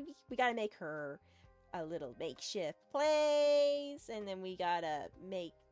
Well, we don't gotta worry about. Well, but yeah, okay. So, and she begins to. I am so sorry. This just keeps on falling. But she begins to twirl her hands in the air in a fashion that just almost resembles like her making a list, and she begins to mumble to herself, and she goes, okay, Jordan, this is what we need you to do. We need you to go get food. You've lived on a boat, right? I mean, we need you to go get the food. Fished and... Okay. Yeah, you know how to do the boat, right? Yeah, I actually know how to navigate waters really well. Yeah, that's great, because I don't know anything about that boat.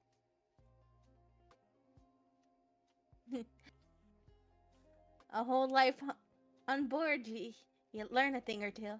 But yeah, I can help that, and I do know how to fish. Entire life on a boat. That's... And Mihu just kind of salters her shoulders downward and goes, that's gotta be the most coolest thing I have ever heard. You must have had like a lot of story, dude. Ooh, do you know where Albion is? Would I know where Albion is? Roll me a history check with disadvantage.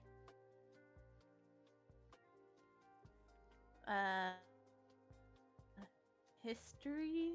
Okay. I'll roll 2 dice.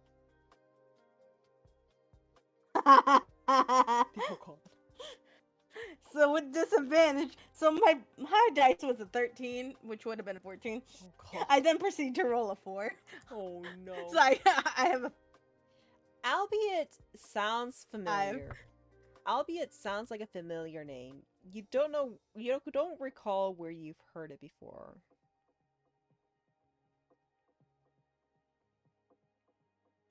Not from the top of my head.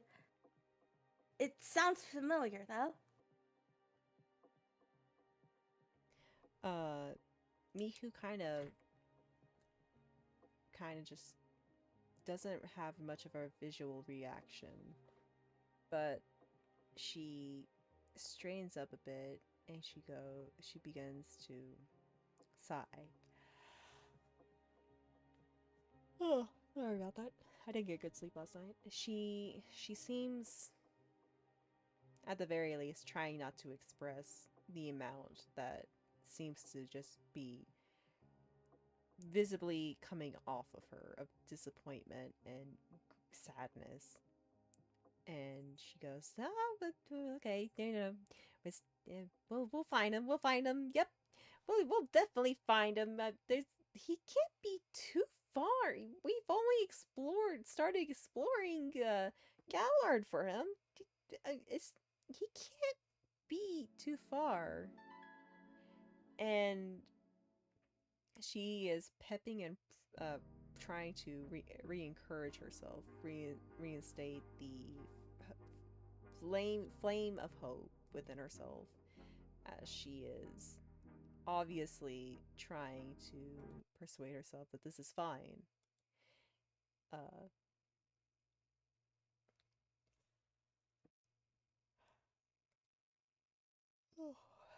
My internet is croaking. Yeah, you're good.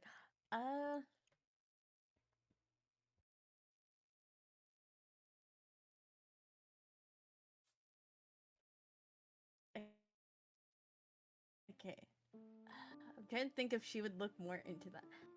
I feel like she would be more curious.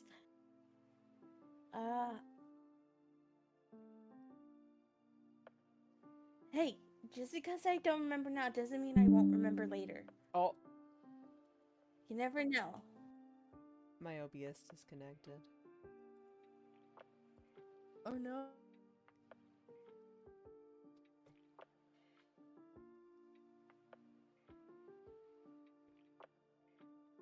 Alright. I reconnected to my other... Because a storm has just started.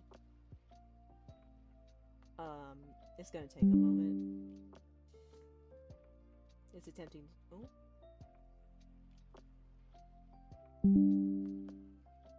Oh? Okay, yep. Okay. I'm being told two separate things on the side of my... This has better connection than it did when I was on the other end. I hate living in Tennessee. I had good connection and frames up to like just now. Or they're not the greatest, but they were pretty decent. Yeah. No, I get it. Yeah. Oh. I gotta figure out all this Wi-Fi stuff later. But for now, it'll work because, well, I'm in bad shape in life right now. But that's okay. That's okay, because I know I'm trying to get better. I'm just doing this for fun. That's all really. we do. Yeah. Yep. Alright, so... What was it again that she was doing? She was essentially just trying to,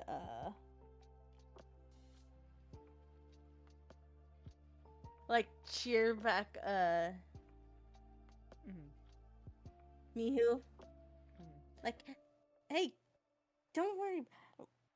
Whatever we're looking for, we'll find it. I'm sure I'll remember soon. Just a lot happened. So, Mihu just kind of, at the voice and tone you are taking, Mihu seems to snap out of it almost immediately. And she does just kind of like almost taking on the perception. That was bright lightning. I may have to cut this in two because that just looked real close. But she seems rather snapped back into reality sort of sense of maybe this Hope there's go gravity. I couldn't help myself. I sure hope you didn't. She just puts on a more relaxed tone and body movement as she claps her hands together and goes, "Oh, I know. There's always a lot more in Gallard. Gallard is gotta be large. It just we haven't tried hard enough. I know he's out there. He has to be the legendary hero. Of course he's still there. He can't fall to the infection."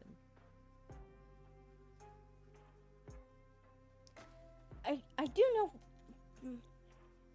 I have seen someone become immune, so it's very possible. Yeah, and just like, Mihu gestures over to herself. I told you. Yeah, I know. I'm saying I saw it in person. Well, I am in the flesh. I sure hope.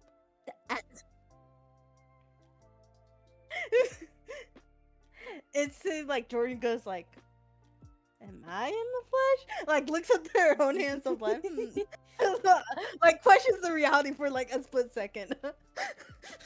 So, can you do me a perception check real quick?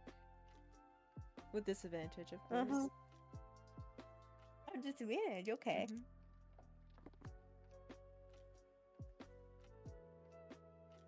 Damn, that's a no. With disadvantage, that is a 10.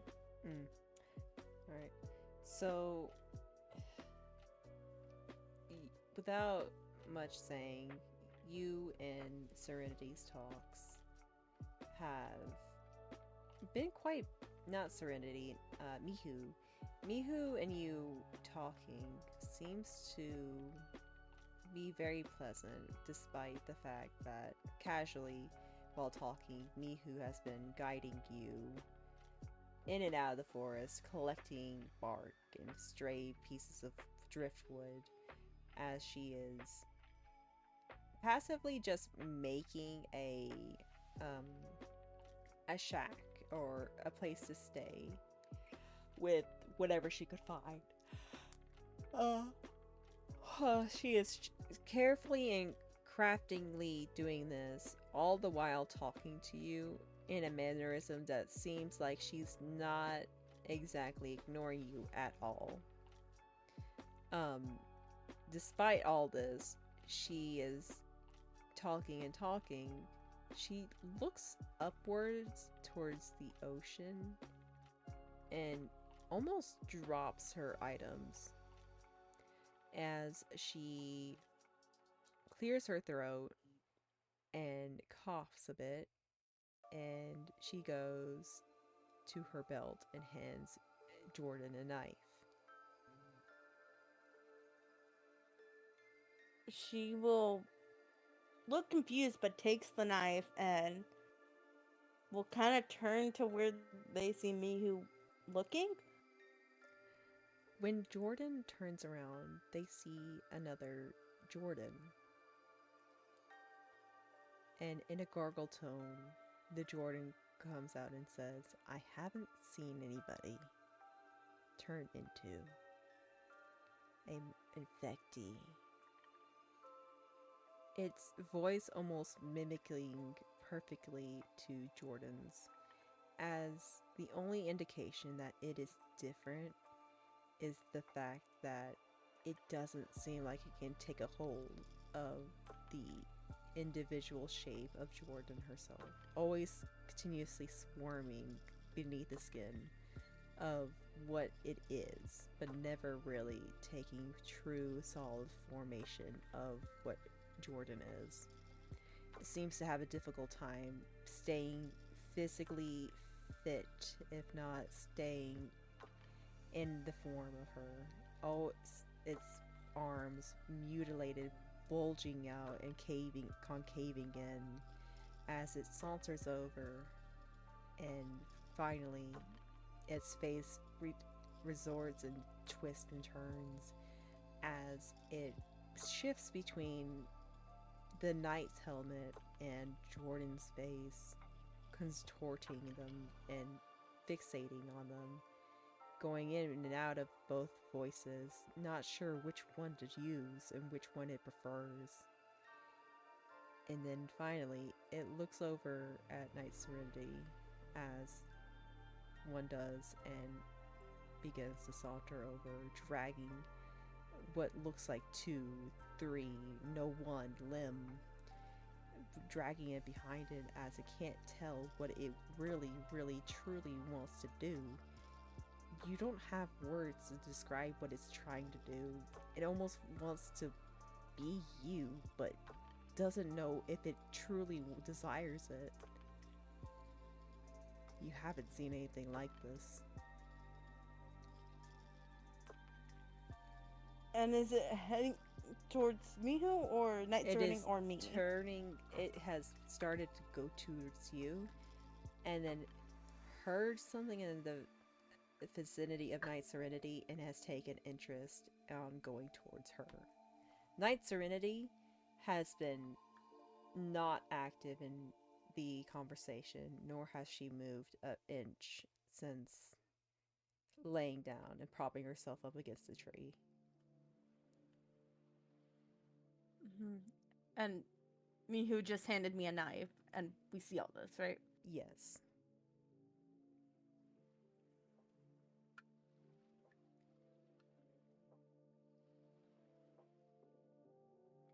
Okay.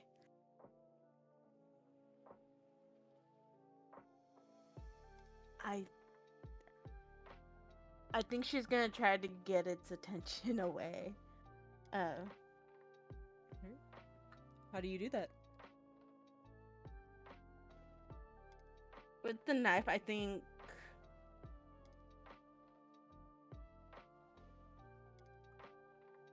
She just goes, "Hey, leave them alone." And I think she's gonna, I think in a panic state, she has a knife. She's gonna like just kind of swing at it. You're gonna rush over to it? Yeah, like from behind, just take a swing. Alright. Roll me attack.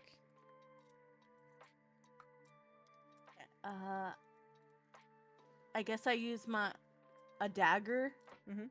as the thing. Okay. Let me equip that so that way I can see my attack.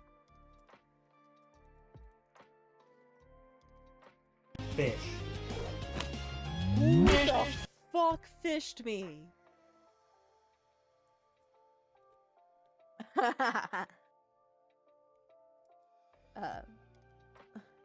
So that's a 19 on the dice plus 4.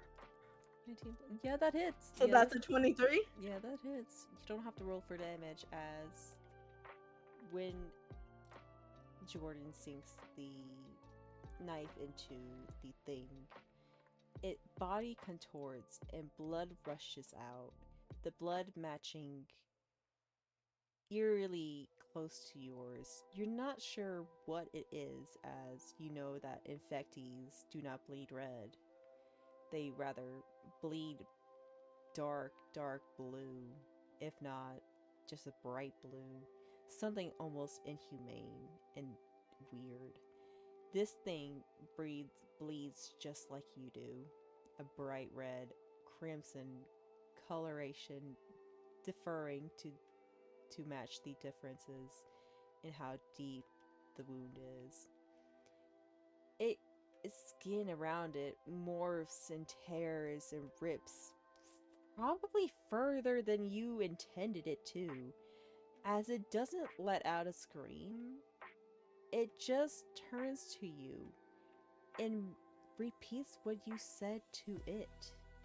Hey, over here. As it takes this extra hand, always morphing, never deciding, and pushes it into your skull, tackling you onto the ground. Can I try to dodge? You can, yeah. Roll me a d20.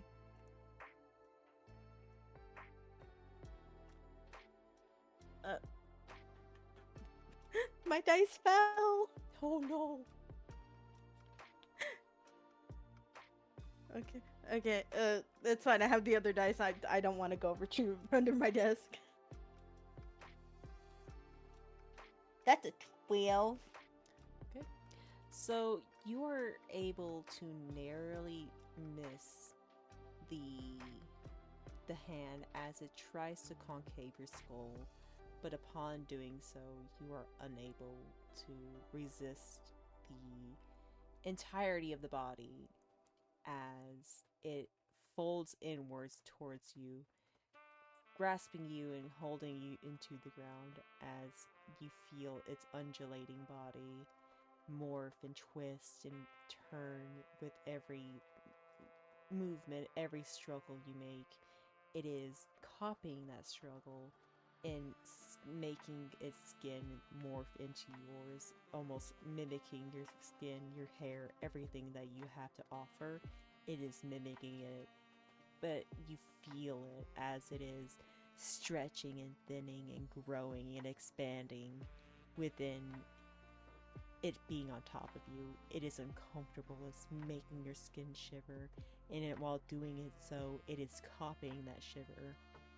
It is extremely to the point where it's an extremity that you are not used to, and nor do you have words to describe what it is. You almost want to shiver, you almost want to scream, but you're scared that if you scream, it will try to replicate your voice even more, as it begins to just repeatedly tell you, "Hey, over here. Hey, over here. Hey, over here."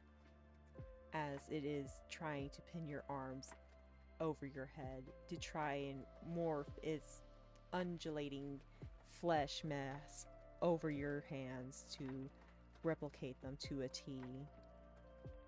Mihu stands over you and she draws out her flute, but she doesn't know what to do within this moment. She has never seen anything like this. As she is repeating to herself in a quiet manner, "What do I do? What is this? Stop! Stop!" And in the process of that, the creature is turning a head and morphing another head that is copying Mihu's voice, replicating it to a T, and sending back the message of "Stop, stop."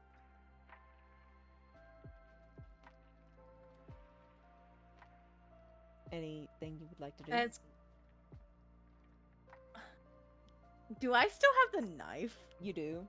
It is deep inside the creature, but the creature is both not caring and almost inviting the knife to be sucked inside to its fleshy mound as it is morphing into your body, trying to replicate as much as it could, just as much as anything that it's trying to replicate anything would be.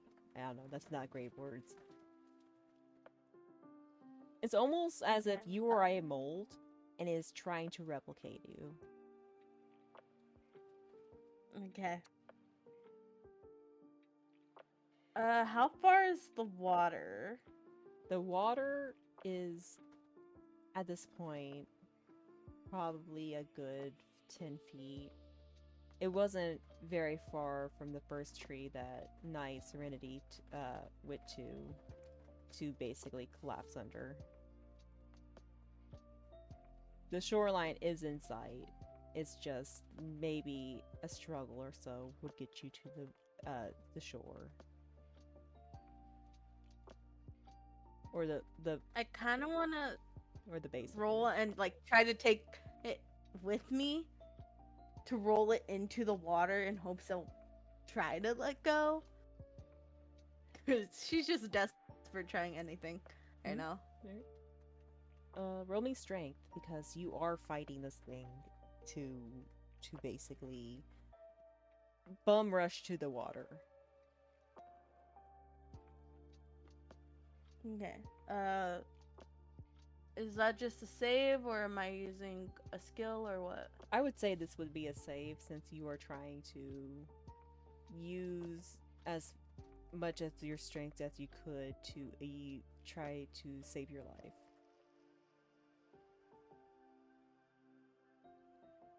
Okay. What dice do I want to trust with this? You.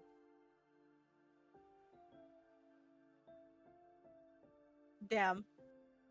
Oh no. I hear the rain. I hear the rain. It is loud. They say that it's gonna be a bad storm for a couple days, so I'm like, fuck. She rolled. Oh. So that's 17 on the dice, and then I have a +2. Mm-hmm. So no, that works. So 19. How do you describe going to the water? How do you describe your struggle against this ever morphing creature as it is trying to replicate everything about Jordan?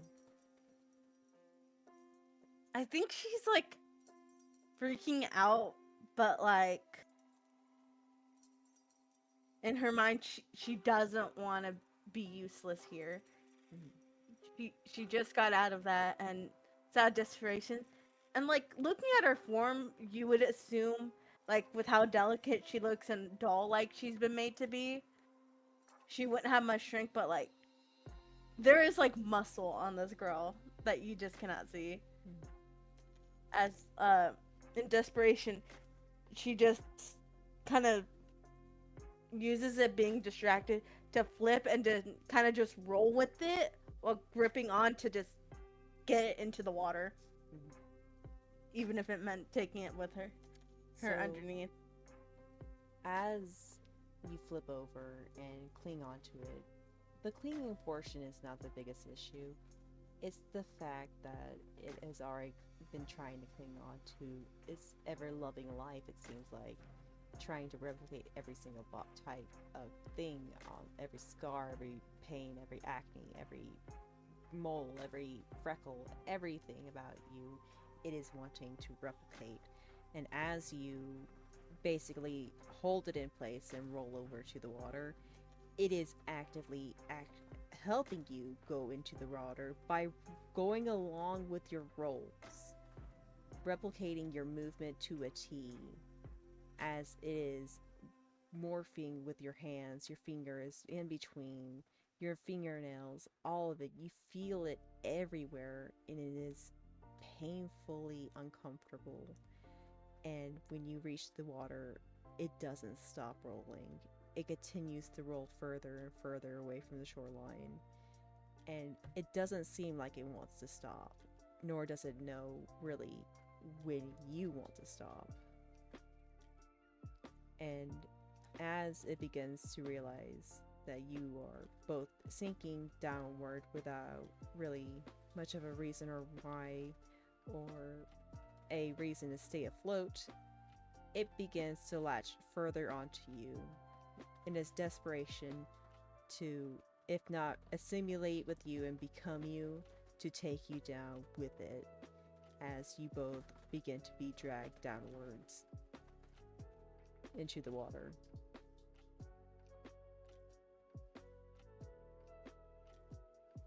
What is the final things you would like to do for your character's living breath or living situation? I think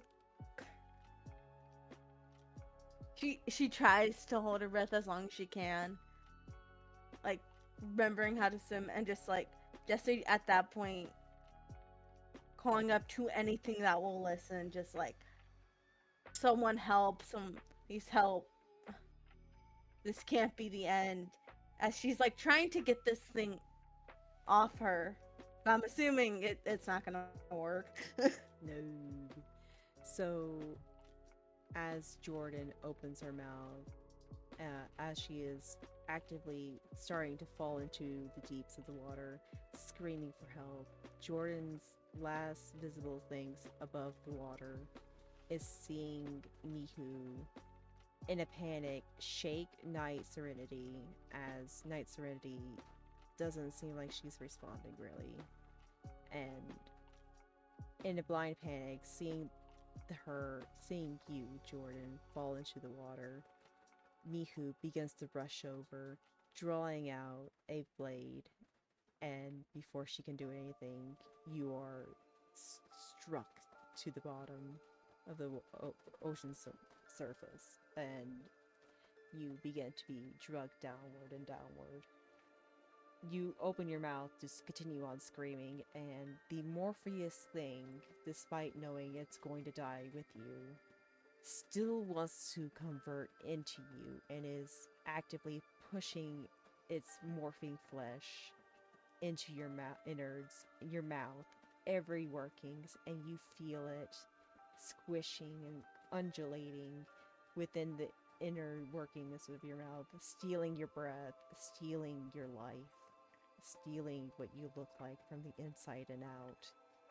And it is uncomfortable. It hurts so much as more of its flesh is pushed down your throat and into your stomach, as it penetrates your stomach and goes further into your body, wrapping itself in your innards, and you feel it all until you cannot feel it all, as you slowly begin to hear your heartbeat stop as water fills you in and out, and you are no more of the living realm. What is a place of peace for Jordan?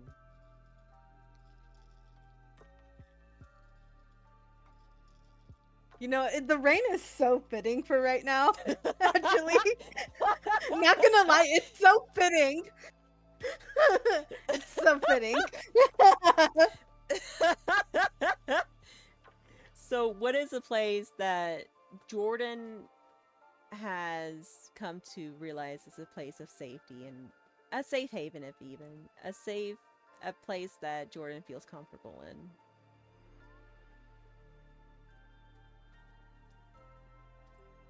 I mean, it would be the ship. That was the only place she's known for years. But I feel like it would be a little different just because of their mother being there. Mm-hmm. So, Just things seem warmer. Yeah. So, upon closing her eyes and forever ceasing to exist in the living, she opens them again and lifts up her head. And she doesn't notice much at first, but she comes to realize within time itself that this is a place that seems familiar, but also feels more at home. Her mother's there. She is guiding her and she's embracing her. She is not leaving her side. She is actively comforting her while Jordan is getting accustomed to realizing she is dead. She is gone. She didn't have a chance of living her life. And throughout the time, you begin to see people that have tried to help you out. You see Tommy, you see Jordan too, the half lizard. You see several people, but you do not see those two adventurers. You never see Night, Serenity. You never see Mihu, who tried in a panic state of not knowing what to do. Couldn't help you. She and her, both of them, the two adventurers seeking out somebody you do not know. You never see them, despite seeing everybody else who has ever tried to help you and who had found peace within your presence. You just don't see those two. And over time, you begin to forget about time. You begin to forget about people, and people begin to forget about you. And as they do, you begin to realize that the older people, the people who you were the only person to really remember them, they begin to fade away into what you can only assume is just history of fading away from your paradise and whatever afterlife this is. And within that, you lose your mother as she is what you would only assume gone into whatever is after this afterlife, this peace of mind.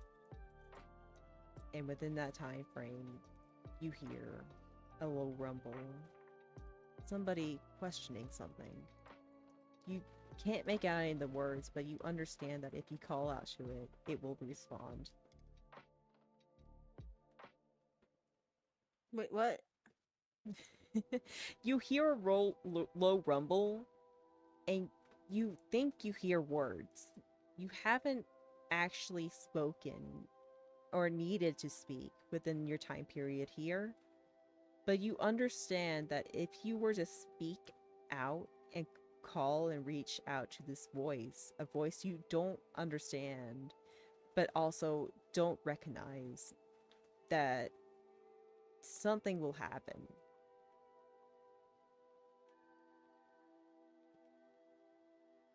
Do you answer? Do you call out? I think. And she's been alone for a while, right? At this point? I would say that people have begun to fade from her fair paradise, and she has inadvertently known this to just be a passage of time, that this just eventually happens to all. I think she does So, reach out to it, yeah. What does she say?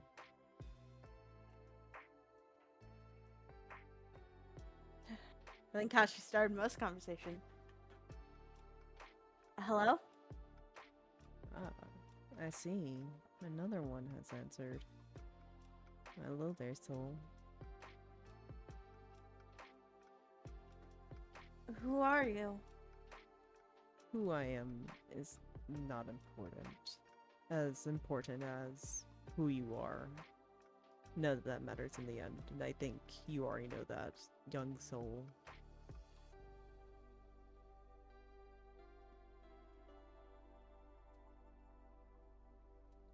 Was there any way out? For you, or for your death? Either way it goes. I can see how you died, how you passed. And I've come to help you out. For a price, of course. I think she looked shocked for a moment. Such And a poor creature.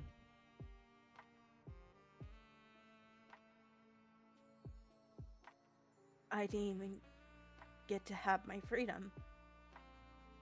Yes, but I can change that. I just need you. And with that, before she can finish the sentence, you hear it begin to rustle, or what you think it was rustling, as a visual, somewhat floating contract appears.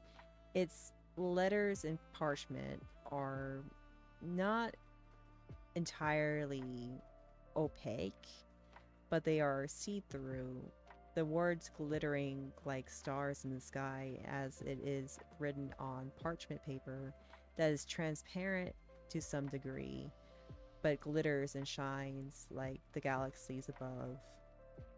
A glowing, what you would only be described as a modern day looking pen to us would be a device with a ballpoint to Jordan, as it floats in the air, glistening and waiting to be signed.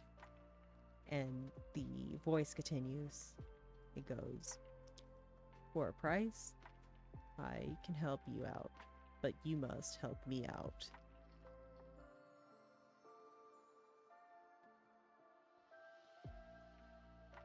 I can send you back. I can change your fate. I can rewrite how you died and make it to where you never died. I can make any wish you desire come true. All you need to do is sign. Make the contract. What do you want in exchange for what you want? Wait, at a game, wait. So, wait, he's saying what I want by exchange for what I. Huh? Basically, it's trying to be a witful about itself, and it doesn't really understand much. It's basically saying, you can get what you want, but what do you want?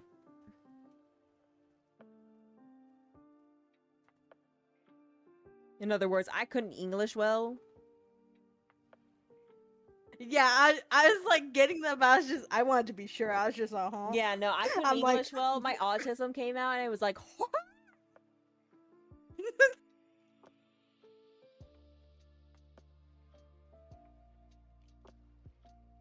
I think what she wants desperately is to have that chance to be free and go on adventures. Prove she is more than what her father said she was. you wish to be an adventurer, right?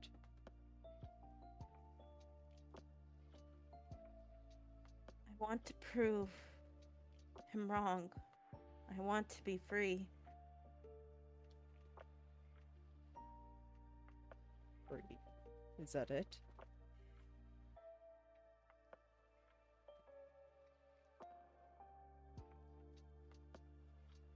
The voice goes silent, stagnant for a moment, and then, without much warning or saying, the pen moves towards the parchment a bit, tapping it. If that's all you wish, I can do more than that. I can send you back in time. I can rewrite it to where you survived. I can make it to where you never had to wish that. I will do more than what you request. And now, your port. All you have to do is put your name. I think she like briefly like scans over it to make sure it's not a trick. You cannot read it. It is in another language. You do not recognize it all. You actually have to do a double take because you don't even know if this is a language.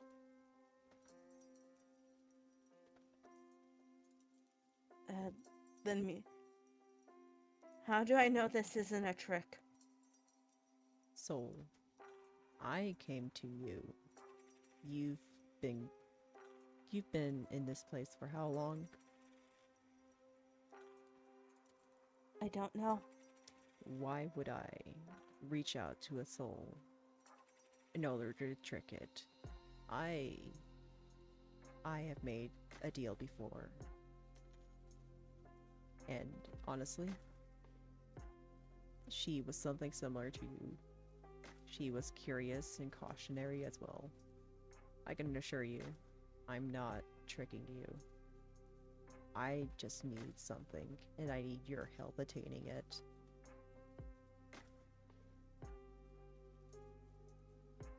After She's gonna think back of the adventures that,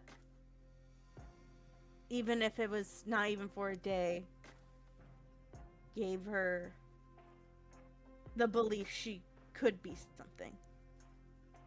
And the people that helped her get out. And she's gonna grab the pen. Do you sign it? Fish. Who the fuck keeps on fishing? Is it me that's doing that? Maybe? I don't know. You can probably look at like Yeah, I think who's it doing it, it and is the- probably me, to be honest with you, because my connection is real it's bad. But also it's Storm, so I'm trying to wrap it up as soon as I can. Yeah, I know. That's why I'm trying to go along, but also I'm still trying to keep true to her. No, I Cause appreciate it. I appreciate. The only thing I hate more than like actively unintentionally pissing somebody off is somebody's like not staying true to their character. Like she is agreeing, but she has every right to be cautious. Yeah, yeah. So you sign it? She just thinks, and I have nothing else to lose, and she signs it. So upon signing it, you begin to feel something that's unfamiliar, almost forgotten to you, as your eyes begin to glow bright white. Bright light emits from them, and so shockingly fast. Your vision basically flashbangs. It comes from like just the visage of the ship and the calmness of the sea, the bright peaceful sky. That is extremely loud. The brightness of the sky, it all suddenly flashes away within the moment's eyes of, as it is gone within a flash. It is just replaced with bright light. Whiteness covers your eyes. It is all you see. And upon what you would only assume is the mortal realm, you begin to feel disgusted. You feel disturbed. Everything hurts. It feels wrong to breathe. It feels wrong to move. You can't move. You don't remember how to move your muscles, your mind, your nerves. it's all disgusting, and you really have the desire to lurch up whatever is in your chest. Nothing feels right. You don't have the movement or power to move anything on your own other than moving the muscles in your eyes. It's the only thing you've come to really recall how to do. You're almost in a paralytic state as you feel your body morph, and it's utterly disgusting as it is visibly undulating. You forget how to breathe, but honestly, you're each time you try, it doesn't feel right. It feels horribly, horribly wrong, and you end up choking on the air around you. And within mere seconds of being rebirthed, you feel death creeping on you again. In the shadow of the darkness, you hear a creak. You haven't heard it in a very long time, and you almost forgotten what it sounds like. But it is a wooden door opening and closing. You look around yourself and you realize you are on the cold pavement floor of a stone place. You would only assume it would be something similar to a jail cell underneath some place, almost the equivalent of a jail cell underneath a ship.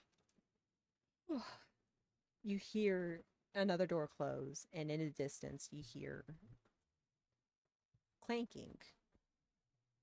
Almost like clanking. It's the sound of a box dropping repeatedly over and over again, followed by a very Morpheus sound that you shouldn't be able to hear or understand at the very least, but it makes perfect sense. You understand it to a T. It is almost like it's speaking common, but you know it's not. You shouldn't be able to hear it at all. And it sings out in a cheerful tone, almost as if talking to somebody else. It goes, Mimi is happy you are here. Mimi is doing good job. Keep up good work. Mimi be back. Mimi has this check on the others. And you hear the clinking of a box over and over again as it draws near to your place. You would scream if you knew how your lungs worked, as your lungs itself are burning with a passion that screams between life and death, between wanting air and wanting something else, something that doesn't feel like you know what it wants. The wooden door that is barely visible where you stand, where you think you stand, you probably aren't standing at all. It is slowly creeping open, and it shouldn't be enough for something to crawl through, but something is. You don't know what it is. It looks like a trinket box with a giant pink bow on it on the top hinge. And inside the open hinge, open frontal portion of the trinket box, there is an eye. No, no, two eyes. No, no, three? Two? It's forever changing. You can't seem to keep up with it as it jumps around and coming closer to you. You want to scream, you want to back away, you don't want this thing touching you, given on how you died. It looks almost similar to it, but not entirely. When it sees the frantic look in your eyes, a pair of skittering spider-like legs jut out from the sides of the trinket box, and it scutters to you. You want to cry at this point. It's too much. And when it gets close, you shut your eyes, closing them tight, as you are expecting it to try and form into your body, your new body, this brand new body you were given. And instead, it begins to lick your face. And without a way of expressing a form of disgust or confusion, you open your eyes and you see that it is staring directly at you in amazement. Mimi! Mimi found something! Mimi! Issue! Issue! Issue! Mimi found something! Mimi found friend! Friend is here! Friend, pick this one! Mimi found it! And you hear sauntering of chains, and you see the door open wider as a bear walks in. But it's not what you would expect. It's not like a animal bestial person. It is more of an actual bear, but also not, as its coat reflects not of a brown bear, black bear, white polar bear, but rather a celestial compact version of the night sky, as it glimmers and shines within the stars itself, as if it's a reflection of the actual night sky. Stars shimmer and shine, fade and glow, as hues and sprays of pink, red, purple, green, they all shimmer and fade in and out of its coating as a pair of light gray eyes, pure and milky, just stare at you. It saunters over to you, just kind of shuffles its head up and down, then props itself to be right in front of your view. It gently takes a hand and pushes it underneath your chin and raises your head up. It then holds tightly to the sides of your neck, the portion that connects your head to your neck, and twists your head around, and then gives out a visual gruntle sigh. Oh, it seems like you have some sort of karma with that one, huh? You really chose this body. Kind of ironic now that you think about it. And sadly, I don't think you were aquatic when you were alive. Maybe. Go fetch a tub. And with that, Mimi morphs again from a very small, very somewhat cute looking trinket box with a giant pink bow on it to a rather large looking tub, still with a pink bow on it. It takes this form and begins to look around as it waddles over to a portion of the cell you cannot see, and you begin to hear water. Within matters of seconds, the water starts, then stops, as you feel something is different. Something smells delicious. You almost feel like you can breathe. And with that, the bear picks you up. But it doesn't hurt. It's as gentle as it could be as a bear. It picks you up by the scruff, and it gently begins to lift you off the ground as it saunters over. Your face and your entire body is rigid. You cannot move. It's almost as if you have no control. And it saunters over and places you into what you would only assume is a tub, because as you go into it, you realize it's not the tub that supposedly Mimi turned into, but rather a tank tub.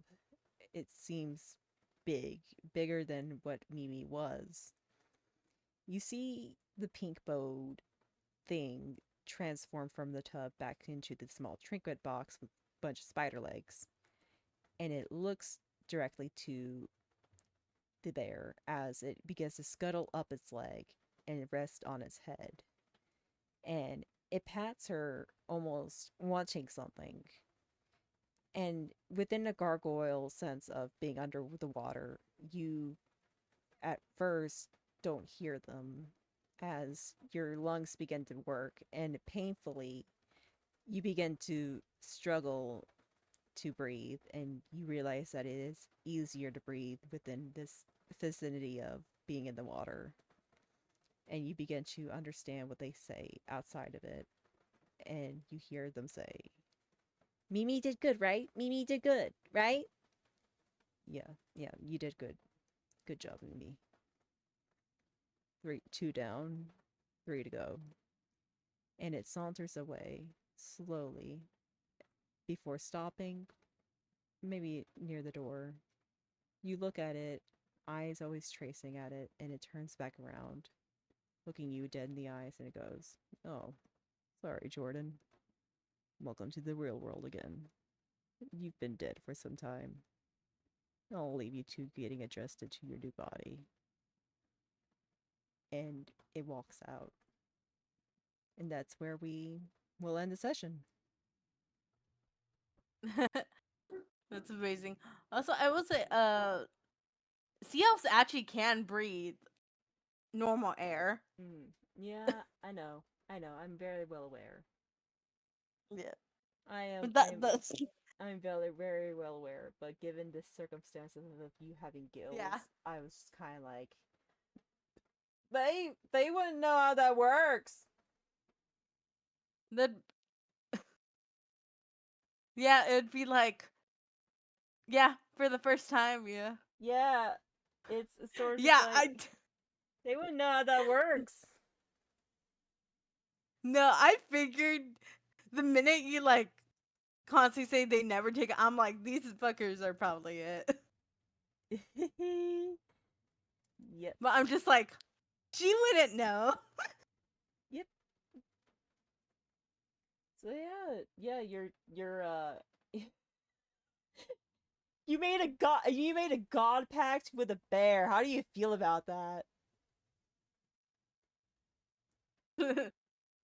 Yeah, that's fair. Technically, didn't she do it twice?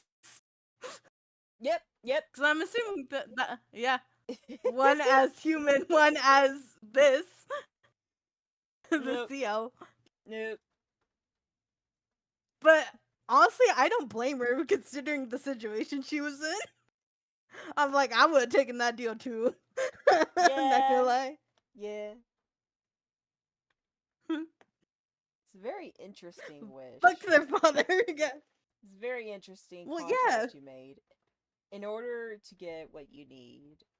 So you basically traded for, I want freedom in exchange for getting you these items. Very interesting. Or getting you what you want, or whatever. Interesting. I mean, it makes sense, though. Given her circumstances of wanting freedom and how desperate her situation was, yes, it does. It does make sense. Especially, like, she didn't even get 24 hours of freedom. Not even, like, 3 hours. Like, yeah, it's completely she escaped and instantly died. Not only that, but she had her first like conversation without feeling pressured, and then immediately was met with something that wanted to be her, and it died with her. And the thing is, like, she did not want to feel useless of, like, I can fight. Because she is strong. Like, a +2 for how dainty she was, Yeah, no, the +2 is, and then with pretty strong. I mean, for a level 1, yeah, it's not bad. No, on top of that, just, like, normal stats, that's, I would say that's above average. Yeah, she has looking at her 3rd level, so her wisdom went a bit more down somehow. I don't know how. I gave her the exact same stats. But she has a 14 strength. So this stream has lasted almost as long as the first stream, just to make you very clear on that. Why are they 3 hours long? But I do hope that within playing, you were able to get kind of a feeling of how to play your character. I mean, yeah, I had an idea, but then like this kind of solidified it too, Yeah. of like how I was gonna play her. This is why I'm doing the one-on-ones, is to help solidify and get a feeling of your own character. Especially like with the deal too that was made. It genuinely makes more sense of like. So she essentially got her warlock from the bear, The which bear I'm is her assuming was. patron. The bear is I want to make this very clear. Your patron is a celestial looking ass bear. Yeah, no, so I'm guessing that was Night Serene. For me. TBA. Yeah. Well, Mimikyu and then just yeah. I am not going to confirm or deny that, but Yeah, no. I just like how like that was her patron and it's just like we're gonna help you and you can steal all your family shit. Like steal all your dad's shit and then a dip. And the thing is she was so on board, she's like, this is very cute shit. it's just so funny. It's just kind of like, I want to be free. Okay, bet Mihu, go at it. Yeah, for real, like no, genuinely actually makes sense. So you want to know what's something crazy? That with one of her items, and I can change it, where it says I have a blading pin, which is technically a club, but I'm like, she did get a pin though in her bonnet. That wouldn't have carried over to the afterlife. You were asking about that. Yeah, I know, but I just found that funny. Of like, I didn't know how the fuck she got that, but I'm like, that makes sense. But like that was in the level 1 character sheet. That's just strange. All right. Well, it's because of the stuff you get in the backpack and shit. So that's true. So, with that being said, did you like the session? yeah, it was fun. Is there anything you didn't like? This will just help me try to solidify more of a sense of what to work on. I think you did fine. All right. Like we ran with the. I unintentionally made a misogynistic base character. That was not the intent. I think it's more or less more of your character wants to be a tomboy than misogynist. Yeah, that was the thing of like, she was definitely not how she was taught to be. Of she wants to be more free. She liked more like a about rebellious teenager sort of thing. Yeah. Yeah, I got that feeling really right away. Of when I said she puts on her fake voice. Yeah, kind of. not only that, but just kind of like the way she was presented just kind of gave off the vibe of I don't want to be like this. I don't feel comfortable being a girly girl. It was more that she didn't want to be property. Yeah. Like she wanted to be more than that. So then stop recording.